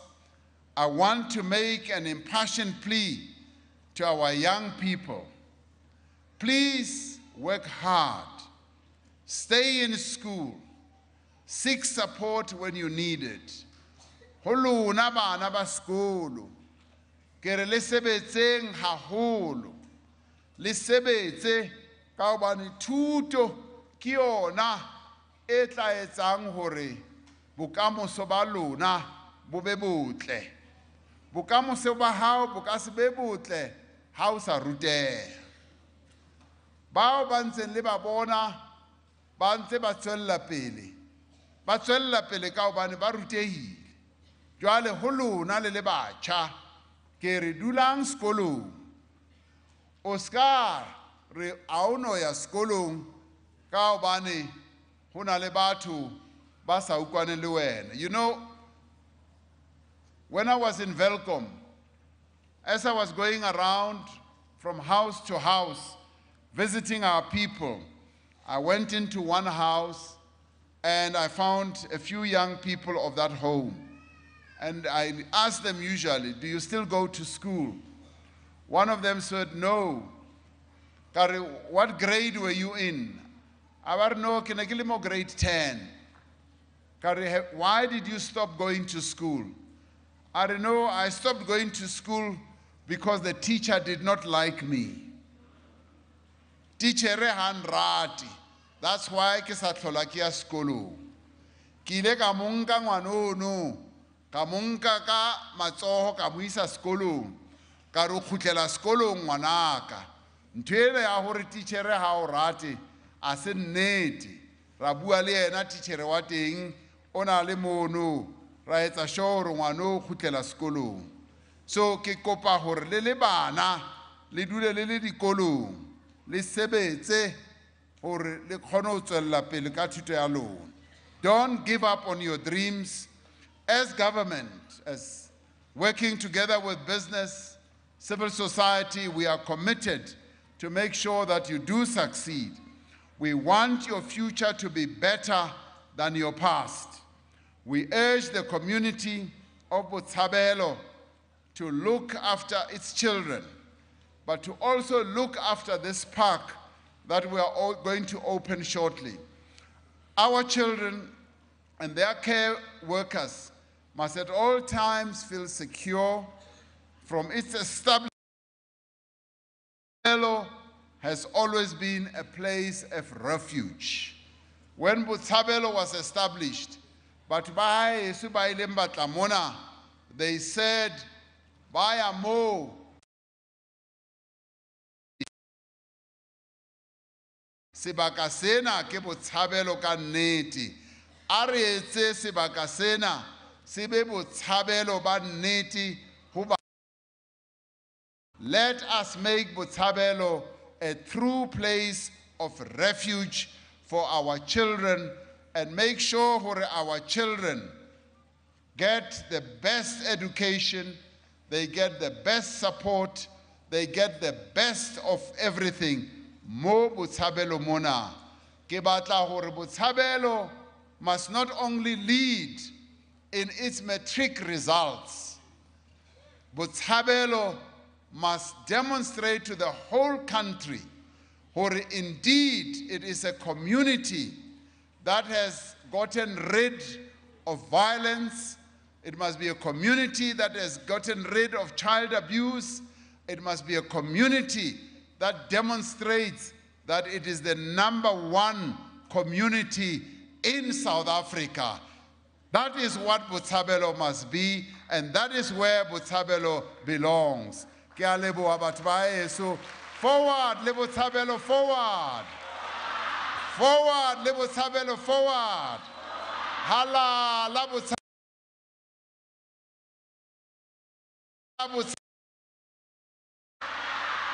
Ke a leboha.